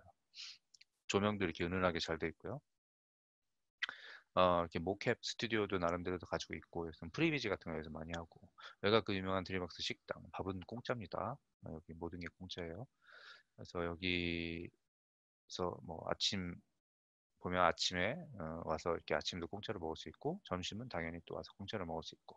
자, 이렇게 복지가 굉장히 잘 돼 있는데, 이 식당이라는 게 밥을 공짜로 준다라면 흔히 우리가 생각하기에는 네, 죄송합니다. 우리가 생각하기에는 음, 이거 회사가 이렇게 많이 써도 되나? 뭐 이렇게 뭐 정말 좋으네. 뭐 이렇게 생각할 수 있죠. 밥을 1년 내내 주면은 1인당 한 4,000불 정도 값어치를 하는 거예요. 한국 돈으로 치면 400만 원 정도? 1년으로 치면은요. 자, 그러면 그게 값어치를 하느냐? 충분히 값어치를 하는 게 뭐냐면, 자, 이렇게 반대로 생각해 보세요. 드림웍스 직원이 1,500에서 2,000명인데, 이 사람들이 맨날 점심 때 차 타고 나가서 밥을 먹고 온다고 생각을 해보세요. 손해가 엄청난 거예요. 1,500명이 이 문을 통해서 있죠? 우르르 점심 나갔다가 밥 먹고 들어오면은 얼마나 많은 시간이 걸리겠어요. 그죠? 차라리 회사에서 돈을 그만큼 써서 1인당 1년에 4,000불씩 내고 그만큼 커버를 해주고 직원들이 여기서 먹게 되면 회사 입장에서는 훨씬 더 이익인 거예요. 훨씬 더 이익. 심지어 어떤 사람들이 밥을 먹으면서 일을 합니다. 그죠? 그게 가능해지는 거예요. 그러니까 이 복지라는 게 사실 윈윈이죠, 윈윈. 예. 좀 깊게 좀 멀리 내다보면은 회사에게도 좋고 직원들에게도 좋은 건데 이거를 어떤 좀 마인드가 좀 이렇게 협소한 회사에 이렇게 경영하시는 분들은 그거 돈 주면은 회사 이거 손해하냐 이렇게 생각하는 사람들이 많단 말이에요. 그죠? 그래서 결코 이게 100% 직원들의 편의에만 의해서 있는 것이 아니다. 그러니까 여러분들이 이런 거는 당연하게 누릴 수 있어야 되는 거니까요. 너무 회사한테 고마워할 필요도 사실 없어요. 하지만 편하죠. 좋죠. 직원들도 좋고 회사 입장에서도 좋고 그런 거예요. 드림웍스 내에 또 식당만 있는 게 아니라 병원도 있어요. 그래서 그 닥터 한 분이나 두 분 정도가 상주를 합니다. 그러면은 병원이 있다라는 거는 물론 그것도 굉장히 좋죠. 직원들이 회사에 와서 아플 수 있는 거예요. 아파도 회사 가서 일을 하는 거죠. 그게 그게 그냥 단순히 생각하면 야 회사에 병원이 있어? 그러면 막 좋네 그렇지만 회사에서 입장에서 보면은 그게 또 회사한테 득이 될 수가 있는 거예요. 그죠? 그래서 그것도 하나의 또 다른 윈윈이 되는 거죠. 그래서 그 좀 경영하시는 분들이 그런 철학 같은 거를 좀 이렇게 마음속에 좀 가지고 계시면은 그게 회사에도 도움이 되는 거고 또 직원들은 직원들 나름대로 그런 거에 대한 자부심도 갖고 회사에 대한 고마움도 갖고 굉장히 좋은 게 장점이 굉장히 많죠. 그래서 이거 드림웍스의 이게 그 자랑거리 중에 하나는 히든룸이라는 건데 이게 이제는 그 어느 날 우리 이제 CFX 슈퍼바이저가 이 공간을 발견해가지고 만든 거예요, 사실. 이 건물 뒤쪽에 보면은 이렇게 협소한 공간이 있어요. 사람이 들어가서 이렇게 있을 수 있는 협소한 공간이 있는데 조그마한 개구멍이 하나 있었거든요. 거기를 어떻게 걔가 발견해서 들어가서 봤더니 요거 공간 괜찮다. 요거 한번 꾸며볼까라고 해서 시작한 게 히든룸 프로젝트인데 보시면 여기 책꽂이를 막아놨어요. 그래서 여기 그 책꽂이 뒤에 어떤 책인지 모르겠는데 여긴가 그럴 거예요. 거기를 뒤에 이렇게 비밀의 손잡이가 있어가지고 그걸 쫙 문을 당기면은 히든룸으로 들어가는 이렇게 문이 생겨요. 안에 이렇게 조그만한 바 같은 것도 만들어 놓고 이렇게 벽난로 같은 거 이렇게 해놓고 다 했는데 이게 엄청난 게 뭐냐면 이 들어가는 개구멍이 한 요만한 게 있었거든요. 여기에다가 이 모든 가구들을 다 분해해가지고 다 집어넣은 다음에 다 맞춰가지고 다 이렇게 만들어 놓은 거예요.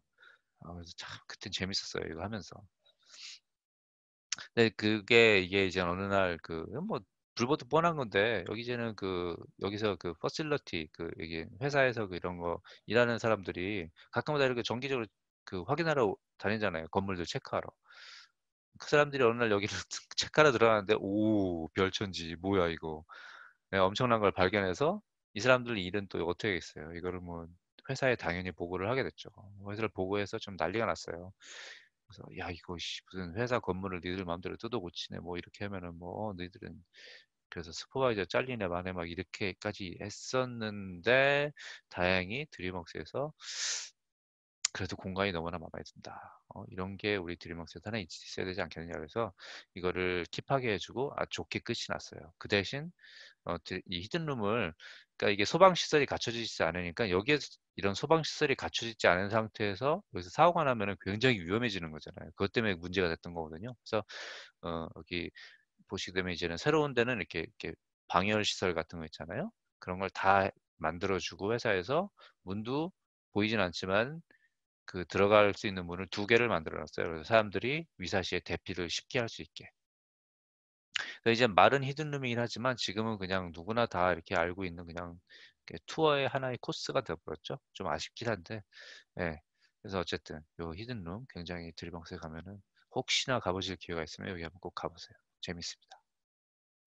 드림웍스 같은 경우는 다양한 행사로도 유명해요. 그래서 그 드림웍스 여기 오바마 대통령도 이건 제가 직접 찍은 사진이에요. 제가 여기서 악수 한번 하려고 가까이 갔다가 너무나 사람이 많아서 악수는 못하고 사진만 찍었어요.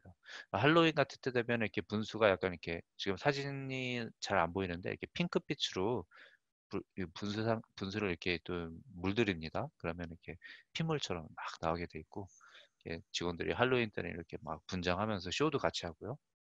크리스마스나 이럴 때는 이렇게 또 캠퍼스를 이렇게 이쁘게 전등으로 이렇게 장식도 많이 해주고 이렇게 탁구 대회 같은 것도 하는데 이 사진 제가 그 하나의 그 흑역사인데 제가 그 여기 드림웍스 토너먼트 탁구 토너먼트에서 어 어떻게 운 좋게 1등을 한 적이 한 번 있었어요.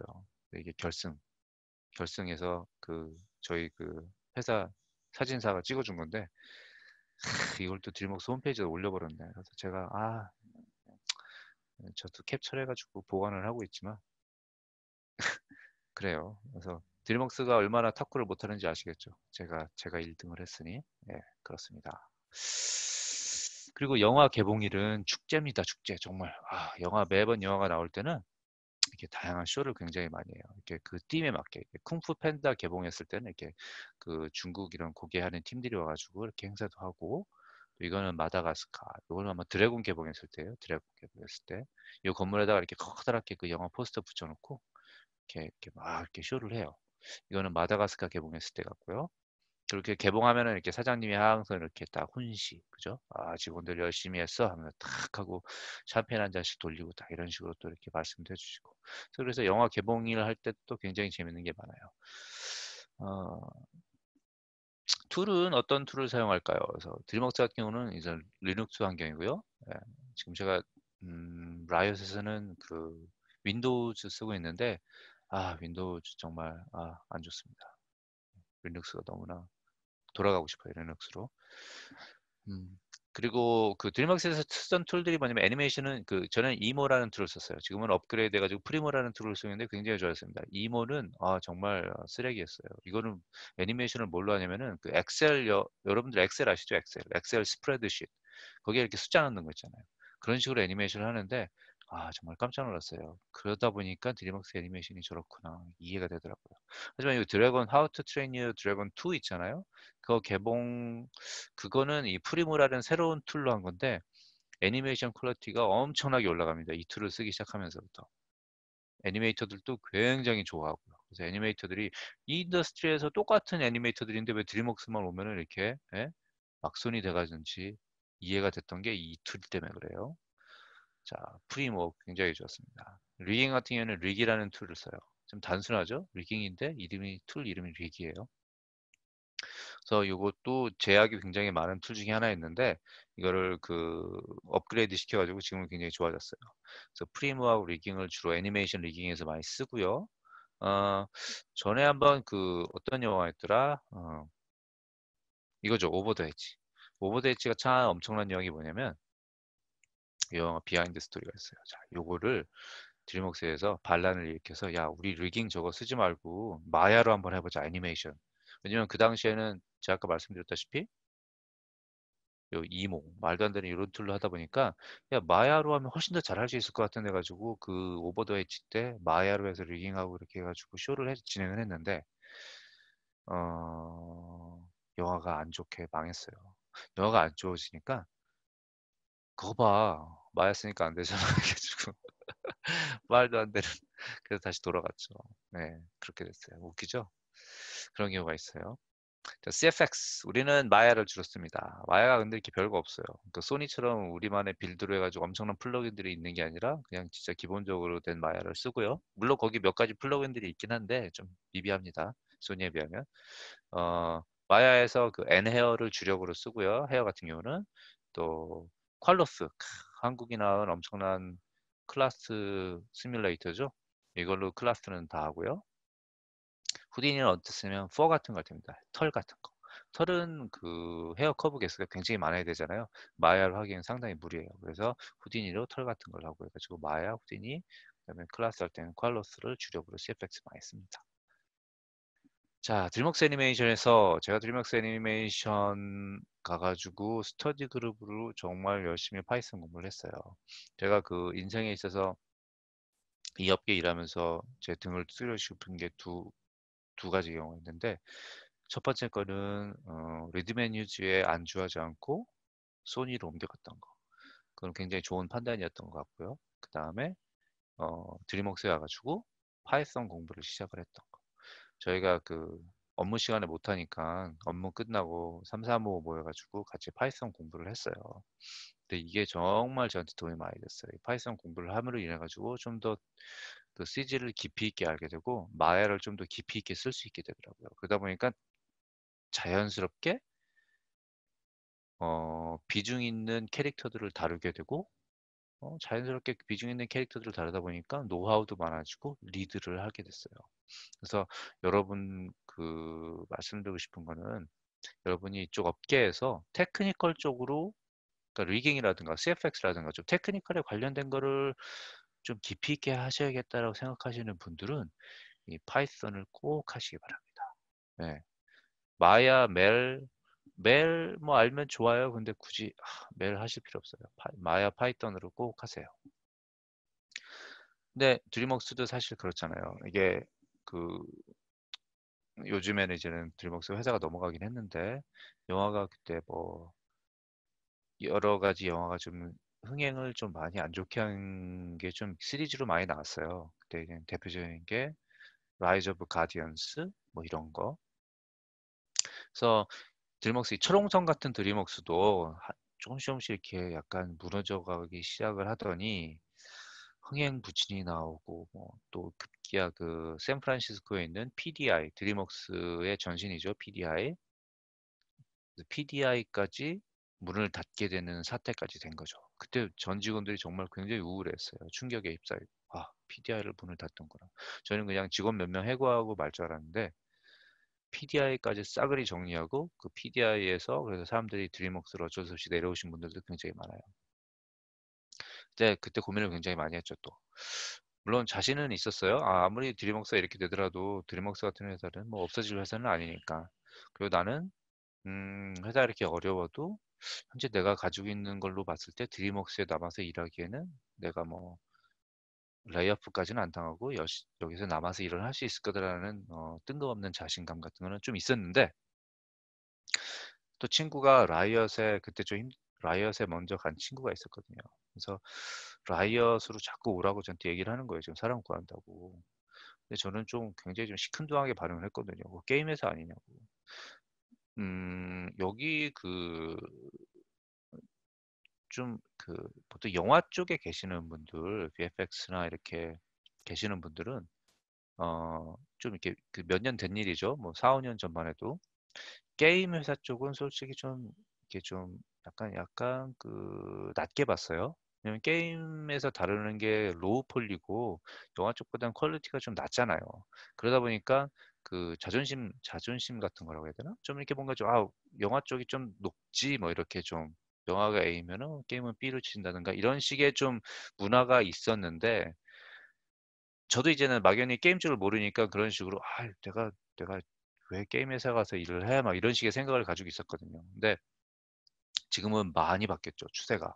지금 게임 쪽이 지금 리얼타임 엔진이 너무나 발전이 돼 가지고 지금 뭐 너티독의 뭐 라스트 오브 어스라든가 뭐 좀 엄청난 게임들 많잖아요. 그죠? 보면 비주얼이 상당합니다. 그래서 오히려 그 영화 쪽이 어 좀 이렇게 업계가 안 좋아지면서 그 유능한 영화 쪽 인재들이 게임 쪽으로 많이 가면서 게임 쪽이 수준이 엄청나게 올라갔어요. 그 기술적인 발전도 발전이지만 그 또 굉장히 좋은 아티스트들이 많이 게임 쪽으로 가 가지고 그 기술적인 성장을 바탕으로 해서 거기에다가 엄청난 그 퀄리티를 높여 버리니까 게임이 말도 안 되게 좋아지고 있죠. 지금은 뭐 아직까지 영화만큼 이렇게, 왜냐면 리얼타임 게임은 리얼타임에 의존하는 거니까 영화만큼 이렇게 긴 렌더 타임을 거쳐 가지고 나오는 이미지하고 비교했을 때 차이는 물론 있지만 지금 게임 쪽에서 리얼타임으로 뽑아내는 이미지를 보면 지금 상당합니다. 깜짝 놀랄게 매년 정말 깜짝깜짝 놀라게 좋은 퀄리티가 많이 나오고 있어요. 그래서 지금 점점 벽에 허물어지고 있는 과정이고요. 이 영화 쪽도 제가 봤을 때는 조만간 아마 리얼타임으로 갈 거예요. 리얼타임으로 해 가지고 영화를 디벨롭을 하려고 하는 움직임도 보이고, 사실 큰 네임 감독들이 그런 쪽의 기술력에 굉장히 관심이 많아요. 왜냐면 생각을 해 보세요. 영화를 뭐 처음에 프리비즈나 이런 걸 할 때 리얼타임으로 진짜 제대로 된 라이팅 때려 놓고 막 감독들이 딱 볼 수 있게 해 준다면 감독들 입장에서 이게 엄청난 거거든요. 그죠? 그래서 게임 쪽에 가셔 가지고 요즘 그쪽 세계를 경험해 보시는 것도 진짜 저는 굉장히 강추고요. 근데 하지만 반대로 게임 쪽에만 있으셨던 분들은 저는 영화 쪽에 한번 가 보시라고 굉장히 또 추천해 드리고 싶어요. 제가 왜냐면 그 세계를 둘 다 경험해야지 어 제대로 뭐를 할 수 있는데, 제가 게임 회사에서 와서 느낀 게 뭐냐면 게임 회사에만 있으신 분들은 약간 좀 뭐라 그럴까, 어 일을 체계적으로 하는 거가 좀 부족해요. 그래서 영화 쪽에서 큰 회사에서 이렇게 제대로 된 플래닝을 거쳐서 일을 하는 거랑 게임 쪽에서는 뭐랄까 좀 약간 이게 그런 정확한 이렇게 뭔가 이렇게 착착착 체계적으로 일을 하는 거는 좀 뭐하지만 이렇게 어떻게든 막 푸시를 해 가지고 팍팍 만들어내는 건 있거든요. 그래서 그 두 개 세 개가 제대로 융합이 된다면 정말 엄청난 시너지가 발휘가 됩니다. 그래서 어느 한쪽에 머무르지 마시고 게임하셨던 분들은 영화 쪽도 한번 가 보시고 영화에 계셨던 분들은 게임 쪽도 한번 가 보셔 가지고 두 쪽 세계를 한번 쫙 보세요. 그러면은 개인적으로도 굉장히 성장이 많이 될 거예요. 어느 한 분야가 더 뛰어난 게 아니라 두 분야를 다 보시는 것도 굉장히 좋습니다. 그래서 어쨌든 그렇게 해서 제가 드림웍스에 제가 한 그때 8년 반 정도 있었는데, '아 드림웍스를 뜰 때가 됐다.'라고 생각한 게 뭐냐면은 이게 정말 철옹성인데 제가 우물안 개구리라는 느낌을 딱 받았어요. 제가 왜 그런 느낌을 받았냐면 드림웍스에 있는 툴들을 가지고 쓰면은 못할 게 없죠. 근데 제가 그 개인 프로젝트를 하나 하는 경우가 있었어요. 뭐 흔히 알바죠. 그러니까 누가 이렇게 일을 하나 줘 가지고 "이거 한번 해 주세요." 그러길래 뭐 쉽죠." 그래서 딱 해서 집에 가서 하니까 안 돼. "뭐야 이거?" "아 가만있어 봐. 회사에서 이렇게 했는데 집에서 내가 이걸 가지고 하려면 어떻게 해야 되지?" 그게 아마 그 큰 회사 다니시는 분들이 한 번쯤은 겪어 보셨던 것들일 거예요. 물론 좀 분야마다 좀 틀릴 수는 있어요. 사실 모델링 하시는 분들 같은 경우는 음 본인의 능력이 굉장히 중요하죠. 그래서 아티스틱한 감각으로 좋은 모델링을 뽑아내시는 분들은 사실 그 툴에 대한 제약을 막 거의 이렇게 신경을 안 쓰시니까 그런 분들은 정말 집에 가서 뭘 하시든 뭘 하든 뭐 크게 제약을 안 받는단 말이에요. 근데 이렇게 좀 시뮬레이션이라 이렇게 테크니컬한 거에 영향을 많이 받는 분야는 특히 뭐 리깅이라든가 아니면 뭐 CFX 뭐 이펙트 이쪽에서는 순수한 마야나 뭐 후디니만 가지고 하기에 좀 제약이 되는 게가 좀 있어요. 물론 못하는 건 아니지만 돌아서 어떻게 해서 해낼 수는 있겠지만, 그때 제가 느낀 게 뭐냐면 '아 내가 회사 안에 갇혀서 회사 일만 하다 보니까 회사 밖을 떠나면은 내가 할 수 있는 게 별로 없겠구나.'라는 생각이 딱 드는 거예요. 와 그러면 내가 지금 여기 드림웍스에서 계속 앞으로 뭐 10년 넘게 또 일을 하면 그렇게 있을 수는 있겠지만 그렇다고 드림웍스가 사실 영원할 것도 아니고, 내가 만약에 드림웍스에 나오게 되면은 '나는 당장 어떻게 될 것인가.' 이런 거에 대해 심각한 고민을 많이 하게 됐죠. 그래서 라이엇 간 친구가 또 그런 식으로 얘기도 해 주고 그래서 '그래 그러면은 변화를 한번 모색해 봐야겠다.' 싶어서 '그러면 라이엇에 한번 가 보자.' 아니 한번 가서 회사를 보자 어떤 데인지. 그렇게 해서 한번 회사를 놀러 갔어요. 놀러 갔는데 이거 전혀 또 다른 분위기예요, 드림웍스랑. 드림웍스는 뭔가 좀 되게 편안하고 안정적이고 뭐 회사도 이쁘고 한데, 라이엇도 드림웍스만큼 크긴 하지만 여긴 뭔가 좀 굉장히 젊습니다. 역동적이고 뭔가 좀 하이테크 그쪽으로 이렇게 딱 잘 돼 있어요. 그때 딱 느낀 게 그죠. 근데 이게 오래간만에 느껴보는 그런 역동감을 여기서 느끼니까 '그래 우물 안에 있지 말고 한번 나가 봐야겠다.' 그래서 라이엇의 레주메를 보내 가지고 어떻게 해 가지고 가게 됩니다. 그래서 지금 라이엇에 와서 제가 열심히 일을 하고 있는데 솔직히 여기도 라이엇도 라이엇만의 문제는 굉장히 많이 있어요. 어 영화 쪽에서 일을 하다가 왔을 때 좀 이렇게 느껴지는 괴리감들이 있고 사실 업무를 하면서 좀 아쉬운 점도 굉장히 많긴 하지만 또 반대로 굉장히 배운 게 많아요. 그래서 저는 솔직히 드림웍스를 떠서 라이엇에 와서 라이엇에 온 거를 제 개인적으로는 제가 후회를 전혀 하질 않아요. 물론 드림웍스도 굉장히 다시 돌아가고 싶은 회사 중에 하나지만 현재 라이엇에 나와서 일하고 있는 것 자체가 제가 개인적으로 성장하는 데 정말 많은 도움이 됐다고 저는 생각을 하고 있어요. 라이엇 게임즈. 자, 회사가 이래요. 이게 이제는 정문 이렇게 돼 있고 여러분들도 아실지 모르겠지만 리그 오브 레전드라는 게임으로 유명한 회사죠. 리그 오브 레전드라는 게임만 있는데 보시면 라이엇 게임즈라고 돼 있어요. 라이엇 게임즈. 이해가 안 됩니다. 지금 현재 후속 게임을 지금 디벨롭하고 있는데 아직까지 후속 게임이 없기 때문에 게임 하나인데 라이엇 게임즈라고 우기고 있는 엄청난 회사예요. 요 하나만으로 근데 이 게임 하나만으로 엄청나게 잘 나갑니다. 리그 오브 레전드가 1년에 버는 돈이 1.4 빌리언인가 그래요. 블리자드가 게임 4개인가 5개로 2 빌리언을 벌어요. 그러니까 블리자드에서 굉장히 희생을 많이 하죠. 하지만 이 블리자드 라이엇 컬처 자체가 블리자드를 굉장히 존경해요. 그리고 라이엇 회사 내에서도 블리자드 게임을 막 즐겨 많이 합니다. 그래서 그런 거 가지고 전혀 뭐라고 하지도 않고 이렇게 두 회사가 블리자드랑 라이엇은 굉장히 경쟁 업체이긴 하지만 정말 건강하게 경쟁을 해가면서 플레이어들한테 최선의 그 게임을 제공해 주고자 하는 그런 게 있어요. 그래서 어 어쨌든 요 라이엇 게임즈 요게 이제 정문이었고 이렇게 요게 이제 설립자 두 분이죠. 브랜든하고 마크. 젊은 분들인데 저보다도 젊죠. 근데 회사를 벌써 운영하고 이렇게 하는 거 보면 참 부럽긴 해요.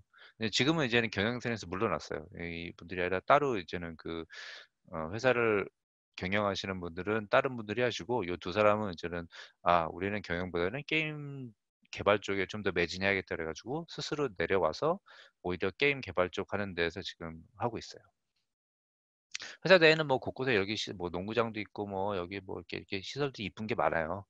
이게 이제 캠퍼스 맵인데 캠퍼스 이름들이 보시면은 건물 이름들이 보시면 여기 QWERDF 요거 눈치 빠르신 분들은 벌써 요게 대충 다 눈치가 오실 수도 있어요. 롤 하시는 분들 같은 경우는. 근데 이게 뭐냐면 QWER 요게 이제는 그 롤 할 때 쓰는 키입니다. 요즘 컴퓨터 왼쪽 위를 보시면 QWER 키 있죠?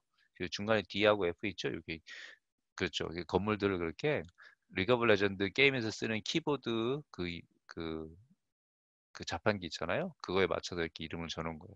참 저도 이거 보고 정말 재밌겠다고 생각했는데 그 롤 하시는 분들은 아시겠지만 이 R이 궁극기란 말이에요. 궁극기. 궁극기가 있는 이 건물이 뭘까요? 예, 여기가 바로 식당이에요. 밥만큼 중요한 건 없죠. 네. 자, 라이엇 게임즈 캠퍼스 내부. 아까 그 정문 있잖아요. 여기 정문으로 해서 들어가면은 이렇게 로비가 나와요. 여기가 로비고 여기 시큐리티 가드들이 딱 있으면 이 사람들한테 체크인 하면은 뭐 사진도 찍고 이렇게 이름표 스티커 프린트해서 나눠주면 그거 딱 붙이고 들어갑니다. 요 검은색 요 기둥 같은 거 있잖아요. 이거 요게 화장실이에요. 별거 아니에요. 이제 요거 쭉 통해서 들어가면은 이렇게 유명한 그 티브하고 애니 스태츄가 반겨주고요. 여기 많이 사진 찍습니다. 이런 사진. 들어가면 이렇게 이런 홀웨이를 지나보면 이렇게 라이엇 커피숍이 있어요. 이게 좀 유명하죠. 건물이 아주 그냥 여기 보면 참 갈 때마다 여기는 이뻐요. 근데 여기서 주는 커피는 그냥 공짜. 예. 그리고 여기는 아까 그 궁극기가 있는 식당. 식당이 여기 이제 밥 먹는 곳이고요. 굉장히 넓죠. 이쪽에 사실 저 오른쪽에 더 안 나와 있는 부분인데 거기 이제는 밥을 배식받는 데가 또 있고 여기 이제는 밥만 먹는 큰 공간이 있죠. 식당 안에 이렇게 화면들이 큰 이렇게 전광판이 4개가 있는데 여기에서 뭐 각종 행사를 보여주기도 하고 아니면 게임 같은 거 토너먼트가 있으면 이렇게 직원들을 보라고 이렇게 플레이도 해주기도 하고 이러면서 밥을 먹어요. 라이엇의 또 자랑거리 라이엇 PC방. 한글로 진짜 이렇게 써 있어요. 라이엇 PC방이라고. 정말 재밌죠. 그러니까 라이엇 PC방이 전 여기 갈 때마다 참 자랑스러워요. 제가 한국인인 게. 그러니까 그만큼 한국의 PC방이 게임 업계에 미치는 영향이 크다라는 걸 반증해 주는 거죠. 라이엇 PC방 내부는 이렇습니다. 이쪽 왼쪽에 보이진 않지만 여기 자판기도 있고요. 자판기는 뭐 수입을 목적으로 한다기보다도 사실 쿼러를 넣어야 돼요. 이렇게 돈을 넣어야지 자판기에서 나오긴 하는데 그, 그 안에 나오는 제품의 그 비싸고 싸고의 관계없이 그냥 일정 금액을 넣게 돼 있어요.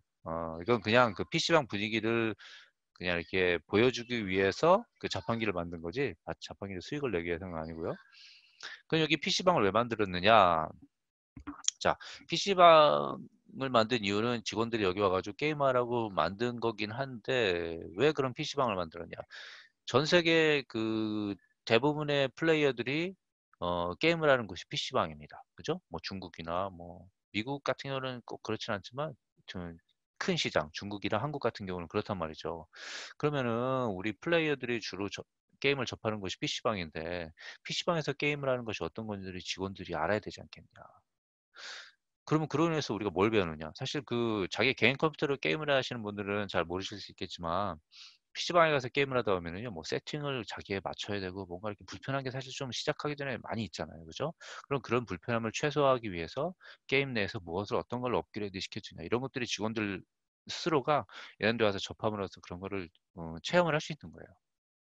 그래서 PC방이 그냥 단순히 이렇게 재밌는 장소가 아니라 그런 또 이렇게 만들게 된 기본적인 그 컨셉이 그렇다라는 거죠.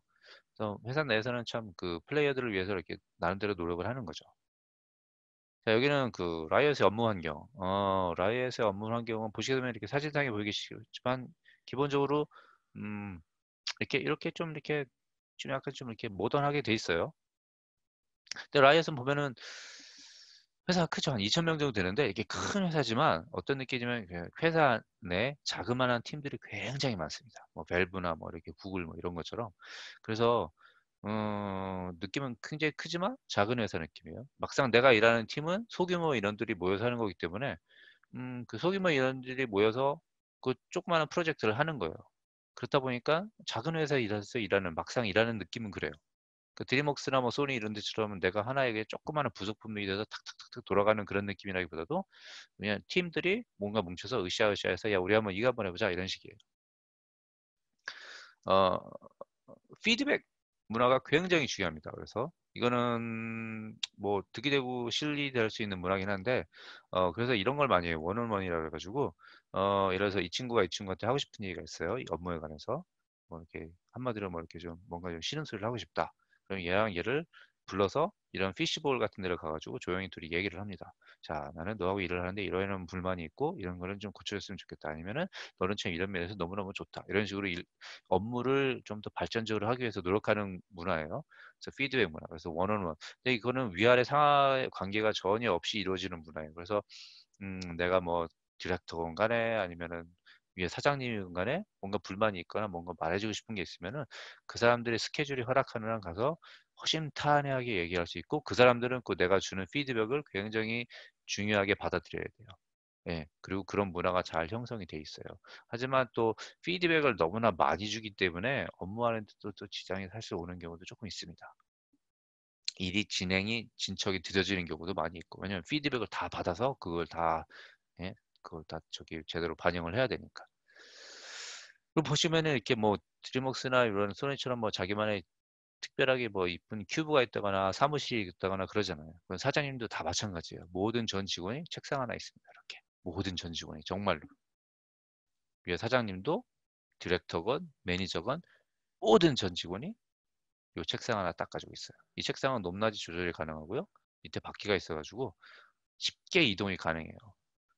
그래서 그 예를 들어서 뭐 어떤 뜻맞는 친구들이 모여가지고 야 우리 이번에 이런 프로젝트 한번 해볼까 그러면 걔들이 책상을 탁탁탁 풀어서 어느 장소로 두루루 끌고 가서 지네들끼리 모여서도 일을 할 수 있어요. 그 프로젝트가 만약에 회사에서 그 허가를 해주면은요.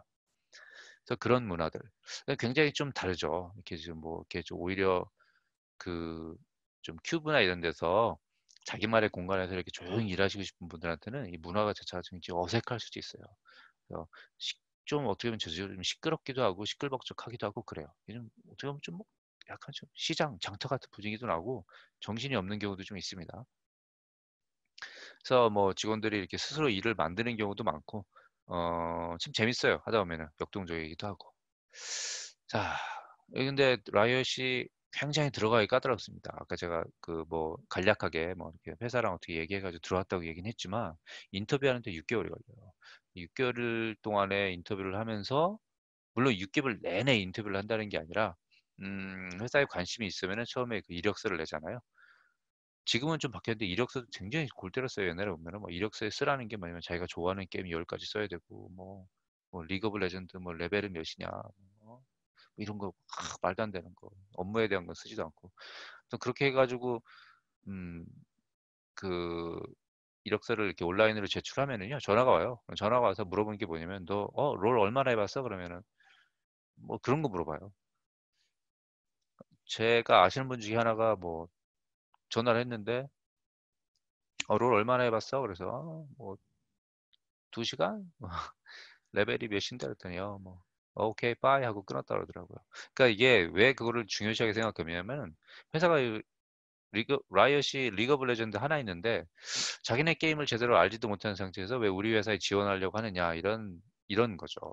그래서 사실 그게 어느 정도 맞는 말이긴 하지만 너무 게임에 대해서 그렇게 잘 알지 못하더라도 사실 그 사람이 그 회사에 와 가지고 회사가 원하는 업무만 제대로 해 주면 되잖아요. 그죠? 그래서 요즘엔 좀 분위기가 많이 바뀌었어요. 옛날에는 그래서 게임을 잘하는 코어 게이머들을 많이 뽑은 거에 비해서 요즘에는 게임을 그렇게 잘하지 않더라도 그 일을 충실하게 해낼 수 있는 사람들을 또 우선적으로 뽑기는 해요.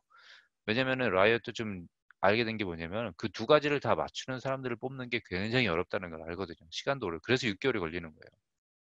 그래서 요즘 같은 경우는 그 게임에 대한 비중을 줄이고 업무를 좀 제대로 할 수 있는 사람들. 근데 그게 그렇다고 해 가지고 모든 회사가 그런 건 아니고요. 말씀드렸다시피 라이엇이 큰 회사지만 작은 팀들이 여러 개 있잖아요. 그 팀마다 그렇게 하이어하는 사람을 보는 또 인터뷰하는 과정은 또 틀립니다. 그래서 어느 정도 그 팀마다 조금씩 차이는 있어요. 근데 전체적으로 그렇다라는 거예요. 6 개월 걸리는데 그렇게 해서 전화 인터뷰를 해 가지고 마음에 든다 그러면 "언제 한번 회사를 한번 와라. 인터뷰를 하게." 그래요. 제가 처음에 인터뷰를 하러 갔는데 어느 방으로 저를 데려가더라고요. 그 방에 딱 들어가니까 어 거기 방에 그 컴퓨터 화면이 있는데 그 컴퓨터 화면에 제 이름을 딱 써 놓고 웰컴 딱 이렇게 써 놨어요. 정말 대우받는 느낌이 들더라고요. 그리고 그 방 안에 그 가운데 그 책상에는 이렇게 뭐 먹으라고 이렇게 뭐 잔뜩 쌓아 놓고 그 스낵 같은 거. 그 어느 회사 인터뷰 가도 그러진 않잖아요. 그러니까 뭔가 좀 대우를 받는 느낌? 뭔가 좀 위하는 느낌? 굉장히 좀 인상적으로 남았었어요 그때. 그래서 근데 그 인터뷰가 정말 지옥의 인터뷰입니다. 그때 인터뷰를 아침 9 시에 해 가지고 5 시까지였어요. 오후 5 시까지. 그러니까 아침 9 시부터 12 시까지 3 시간 동안 1 시간 단위로 인터뷰를 해요. 막 학교에서 시간표 짜 놓듯이. 그래서 1 시간 단위로 다른 사람들이 들어와서 인터뷰를 하는 거예요. 똑같은 내용을 물어보기도 하고 하면서 아침에 9 시부터 12 시까지 3 시간 동안 3 번의 인터뷰를 하고 점심 먹고 와 가지고 1 시부터 5 시까지 다시 4 번의 인터뷰를 합니다. 그래서 총 7 번의 인터뷰를 했어요, 저 같은 경우는 하루에. 그렇게 인터뷰를 하다 보면은 정말 사람의 인성이 나올 수밖에 없어요. 그래서 조심하셔야 돼요. 그렇게 인터뷰를 하면서 만약에 그 수많은 사람들이 인터뷰를 보면서 얘가 여기 예를 들어서 나는 얘 마음에 안 들어. 누가 하나라도 그런 얘기를 하면은 그게 안 뽑는 거예요. 그러니까 오래 걸리죠. 그러면은 만약에 그래서 누가 하나가 나는 얘 이런 면에서 좀 긴가민가한데." 이런 소리를 하면은 "그래? 그럼 다시 불러서 한번 다시 얘기해 볼까?" 뭐 이런 식으로 가는 거예요. 그러다 보니까 6 개월이 걸리죠. 좀 많이 진짜 힘듭니다, 그 기간이. 그래서 좀 라이엇 들어가시고 싶으신 분들은 거기를 뭐 하나에 목매고 그냥 계신다라기보다도 거기를 좀 여유 있게 준비를 하시는 게 좋아요. 자기가 지금 다니는 회사를 다니시면서 라이엇에 입사를 넣었을 원서를 냈을 때 이런 식으로 진행이 뭐 여유 있게 진행이 될 테니까 거기에 이렇게 너무 목매시지 마시고 이렇게 편안한 마음으로 이렇게 본인 회사 일하시면서 이렇게 하시는 게 좋아요. 아니면은 뭐 첫 직장을 구하실 경우에도 너무 이렇게 조바심을 갖지 않고 '아 얘네들은 프로세스가 이렇구나.'라고 좀 생각을 하시면 좋아요. 그래서 그 게임 회사를 그러니까 아까도 말씀드렸지만 그러니까 게임을 좋아하는 실력자를 원하니까 그렇게 오래 걸리기는 건 한데 지금은 이제 좀 약간 많이 좀 전체로 바뀌어가는 분위기예요. 일단은 그 자기 일을 업무에 주어진 업무를 많이 잘할 수 있는 사람들을 우선적으로 보고 있기 때문에요. 어 너무 걱정을 안 하시고. 하지만 리그 오브 레전드를 알고 가시는 게 좋습니다. 라이엇의 원서를 꼭 넣고 싶으신 분들은. 롤을 모르는 상태에서 넣으시면은 좀 이렇게 본인한테 도움이 될 건 하나도 없어요. 예. 그 회사를 알고 회사에 지원을 하는 거는 어떻게 보면 기본적인 거잖아요. 그래서 꼭 그 라이엇의 마음이 있으신 분들은 리그 오브 레전드를 꼭 어느 좀 충분하게 좀 플레이를 해보시고 잘하실 필요는 없지만 그래서 내가 이 게임은 이래서 좋고 이런 건 마음에 안 들더라 이 정도는 말할 수 있는 정도는 되면 좋죠. 근데 이 게임 회사는 제가 그 영화 쪽에서 있다가 오면서 느낀 거 뭐냐면은 게임 아무리 큰 라이엇이라는 큰 게임 회사라도 게임 회사에 가지고 있는 구조적인 문제점이 또 보이더라고요. 게임 회사 같은 경우는 어 이 게임을 처음 초창기에 만드실 때 계셨던 분들이 사실상 뭐 이렇게 뭐 실력이 월등하거나 이런 식으로 해서 이런 분들이 모여서 했다라기보다도 좀 이렇게 뭐 인디 디벨로퍼들 마음으로 가지고 와 가지고 다 이렇게 뭐 이렇게 막 개발을 하다 보니까 좀 어리고 이렇게 좀 뭔가 좀 이렇게 경력이 많지 않은 사람들이 게임을 디벨롭해서 이 게임이 대박이 나니까 회사가 한순간에 커버리게 된 그런 경우가 있거든요. 물론 블리자드나 이런 경우는 그런 진통의 과정을 다 겪었고 지금은 굉장히 안정화가 돼 가지고 다 이렇게 좀 부드럽게 잘 돌아가지만 라이엇 게임즈 같은 경우는 아직 그런 진통을 겪고 있는 과정이라고 저는 생각을 해요. 그래서 그게 좀 위에 매니지먼트하고 밑에 아티스트들 간의 실력 차가 좀 제가 봤을 땐 보여요. 오히려 위에 계시는 분들이 실력이 요즘 많이 들어온 아티스트들에 비해서 좀 이렇게 좀 부족하거나 오히려 이렇게 아티스트를 리드할 수 있는 그런 게 좀 모자란 부족한 게 좀 많이 보이긴 하는데 그런 갭이 지금 차츰 줄어들고 회사 내에서 그걸 개선하려고 하는 노력도 있고 하니까 앞으로 좀 더 좋아지겠죠. 그런 것도 있다라는 거. 그리고 게임 회사다 보니까 아까 그 영화 쪽이나 이런 VFX 회사들처럼 이렇게 뭔가 체계적인 게 조금 떨어지기는 해요. 예. 그래서 그런 것들 고런 거는 이제는 뭐 이 영화 쪽에서 만약에 라이엇 게임즈 여기 오시고 싶으신 분들이 있으시면은 좀 참고를 하셨으면 좋겠어요. 둘 중에 하나예요. 영화 쪽에서 오시는 분들은 못 견디고 나가시는 분들 아니면은 그런 게 좋아서 남아 계시는 분들. 그래서 하지만 그렇게 그런 단점들도 있지만 정말 역동적이고 정말 재밌는 일이 많습니다, 회사 내에. 그래서 그런 고생은 또 고생대로 뭐 이렇게 하지만 왜냐면 제가 처음에 라이엇 게임즈 왔을 때 시네매틱 팀을 처음으로 만든 거라서 없는 게 진짜 많았거든요. 그런 없는 거 아무것도 없는 거에서 새로운 걸 다시 만들어야 되니까 제 나름대로 노력도 많이 하고 참 힘든 점도 많았지만 그런 걸 겪으면서 또 배움도 늘어나고 그래서 고생은 많이 했지만 보람도 많고 회사가 특히 안 좋은 부분도 많이 있지만 또 그거를 커버할 수 있을 만큼 좋은 것도 굉장히 많고 하면서 이런 장점과 단점들이 굉장히 잘 어우러져서 이 회사가 굉장히 역동적으로 돌아가는 그런 회사라고 보시면 돼요. 자, 제가 지금까지 짧은 시간 안에 전에 커버했던 걸 다 하려고 했는데 어, 해외에서 취업을 하시고 싶으시는 분들, 회사에 나와서 그러니까 해외에서 일을 하시고 싶으신 분들은 물론 회사가 제가 어떤 질문 받은 것 중에 하나 그런 게 있어요. 나이 관련된 거 뭐 이런 것들이 종종 사실 많이 오거든요. 근데 그게 굉장히 사실 해외 취업하시는 분들한테는 전혀 걱정거리가 아닙니다. 영어 같은 것을 솔직히 영어는 어느 정도 의사소통이 돼야 되겠죠. 근데 뭐 완벽한 의사소통이 아니라 알아듣고 손짓발짓 해가면서 이 사람들을 설득시킬 수 있을 정도만 되면 돼요. 그래서 어학원이나 이런 데서 어느 정도 조금 하시는 분들이면은 충분히 문제는 안 됩니다. 저도 했는데 여러분들 충분히 할 수 있어요. 저 영어 진짜 못하거든요. 그래서 해외에서 일하고 싶으시는 분들은 그런 거에 대해서 너무 걱정하지 마시고 가장 중요한 건 본인의 실력이에요. 본인의 실력에 집중하고 기본적인 의사소통만 된다면 해외 취업의 문은 언제든지 열려 있어요. 그러니까 보통 자신이 실력을 갈고 닦는데 부단한 노력을 하시기 바라고 그러시는 분들이 솔직히 여기 발차기 와서 듣고 가시는 거잖아요. 그죠? 여러분들은 오히려 더 가능성이 많으신 거예요. 어, 그리고 해외에서 아까 제가 가끔 짧게 말씀드리긴 했는데 회사를 한 회사에 너무 오래 계시지 마세요. 제가 드림웍스에 8년 반 있었는데 그건 사실 저도 제가 개인적으로 하지 말았어야 했는데 너무 오래 있었던 것 같아요. 어 어느 정도 좀 텀을 가지고 여기서 내가 좀 발전의 가능성이 여기서 좀 없다 그러면 너무 안주하려고만 하시지 마시고 가급적이면은 더 큰 회사 아니면은 다른 분야 이런 쪽으로 좀 자신의 범위를 넓혀 가시는 게 굉장히 좋습니다. 회사를 옮긴다라는 건 아까도 말씀드렸다시피 또 가장 본인의 연봉을 올릴 수 있는 가장 빠르고 좋은 방법이에요. 한 회사에만 오래 있다 보면 사실 그렇게 연봉이 많이 안 올라가거든요. 그래서 회사를 옮기면서 연봉도 많이 올라가고 또 배우는 것도 많아지고 본인의 역량도 늘어나고 할 수 있는 것도 많아지고 영화에 계신 분들은 게임 회사도 한번 가 보시고 게임 쪽에 있으신 분들은 영화 쪽도 한번 가 보시고 어쨌든 이 두 분야가 지금 굉장히 멀징이 되고 있는 부분이거든요, 요즘에는.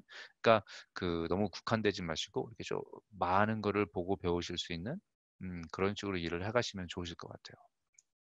안타깝지만 제가 이게 녹화 방송이다 보니까 제가 지금 Q&A를 할 수는 없죠. 근데 혹시 어 이게 뭐 궁금하신 분들은 제가 여기 제 이메일 주소를 써 드릴게요. 제 이메일 주소는 yang@hotmail.com. 자, 요겁니다. 중량 @hotmail.com 요거거든요. 그래서 요거에다가 혹시 궁금한 점 있으시거나 질문 사항 있으신 분들은 이메일을 보내주시면은 제가 시간이 되는 대로 답변을 해드릴게요. 카톡 같은 경우는 카톡으로 질문을 해주셔도 되는데 제가 시차 때문에 제가 여러분들한테 곧바로 답장을 못 해드린 경우가 생길 수 있어요. 그러니까 그런 거 감안해 주시고 카톡으로 보내주실 때는 제가 미국에 있으니까요. 그래서 그런 시차를 감안해 주셔서 질문해 주시면 좋고요. 그래서 곧바로 답변이 안 가더라도 제가 뭐 일부러 그러는 게 아니라 보고 시간이 되면 답변을 충분히 드릴 테니까 그거는 좀 양해 좀 부탁드릴게요. 아시겠죠? 자, 이렇게 해서 음, 발차기 첫 번째 에센스 조금 제가 제 실수로 인해서 여러분들하고 소통하면서 한 거는 다 날라갔지만 이렇게 제가 에센스에서 다뤘던 내용들을 다시 한번 이렇게 녹화를 했으니까요. 다시 보기 하시는 분들은 이거 보시면서 좀 도움이 되셨으면 좋겠고요. 그리고 말씀드렸다시피 궁금하신 게 있으시면 저한테 연락을 부탁드립니다. 자, 그럼 오늘 여기까지 하고요. 다음 에센스 두 번째 시간에 또 좀 더 좋은 내용으로 여러분들하고 다시 만나 뵐 수 있기를 희망합니다. 봐주셔서 감사합니다. 고맙습니다.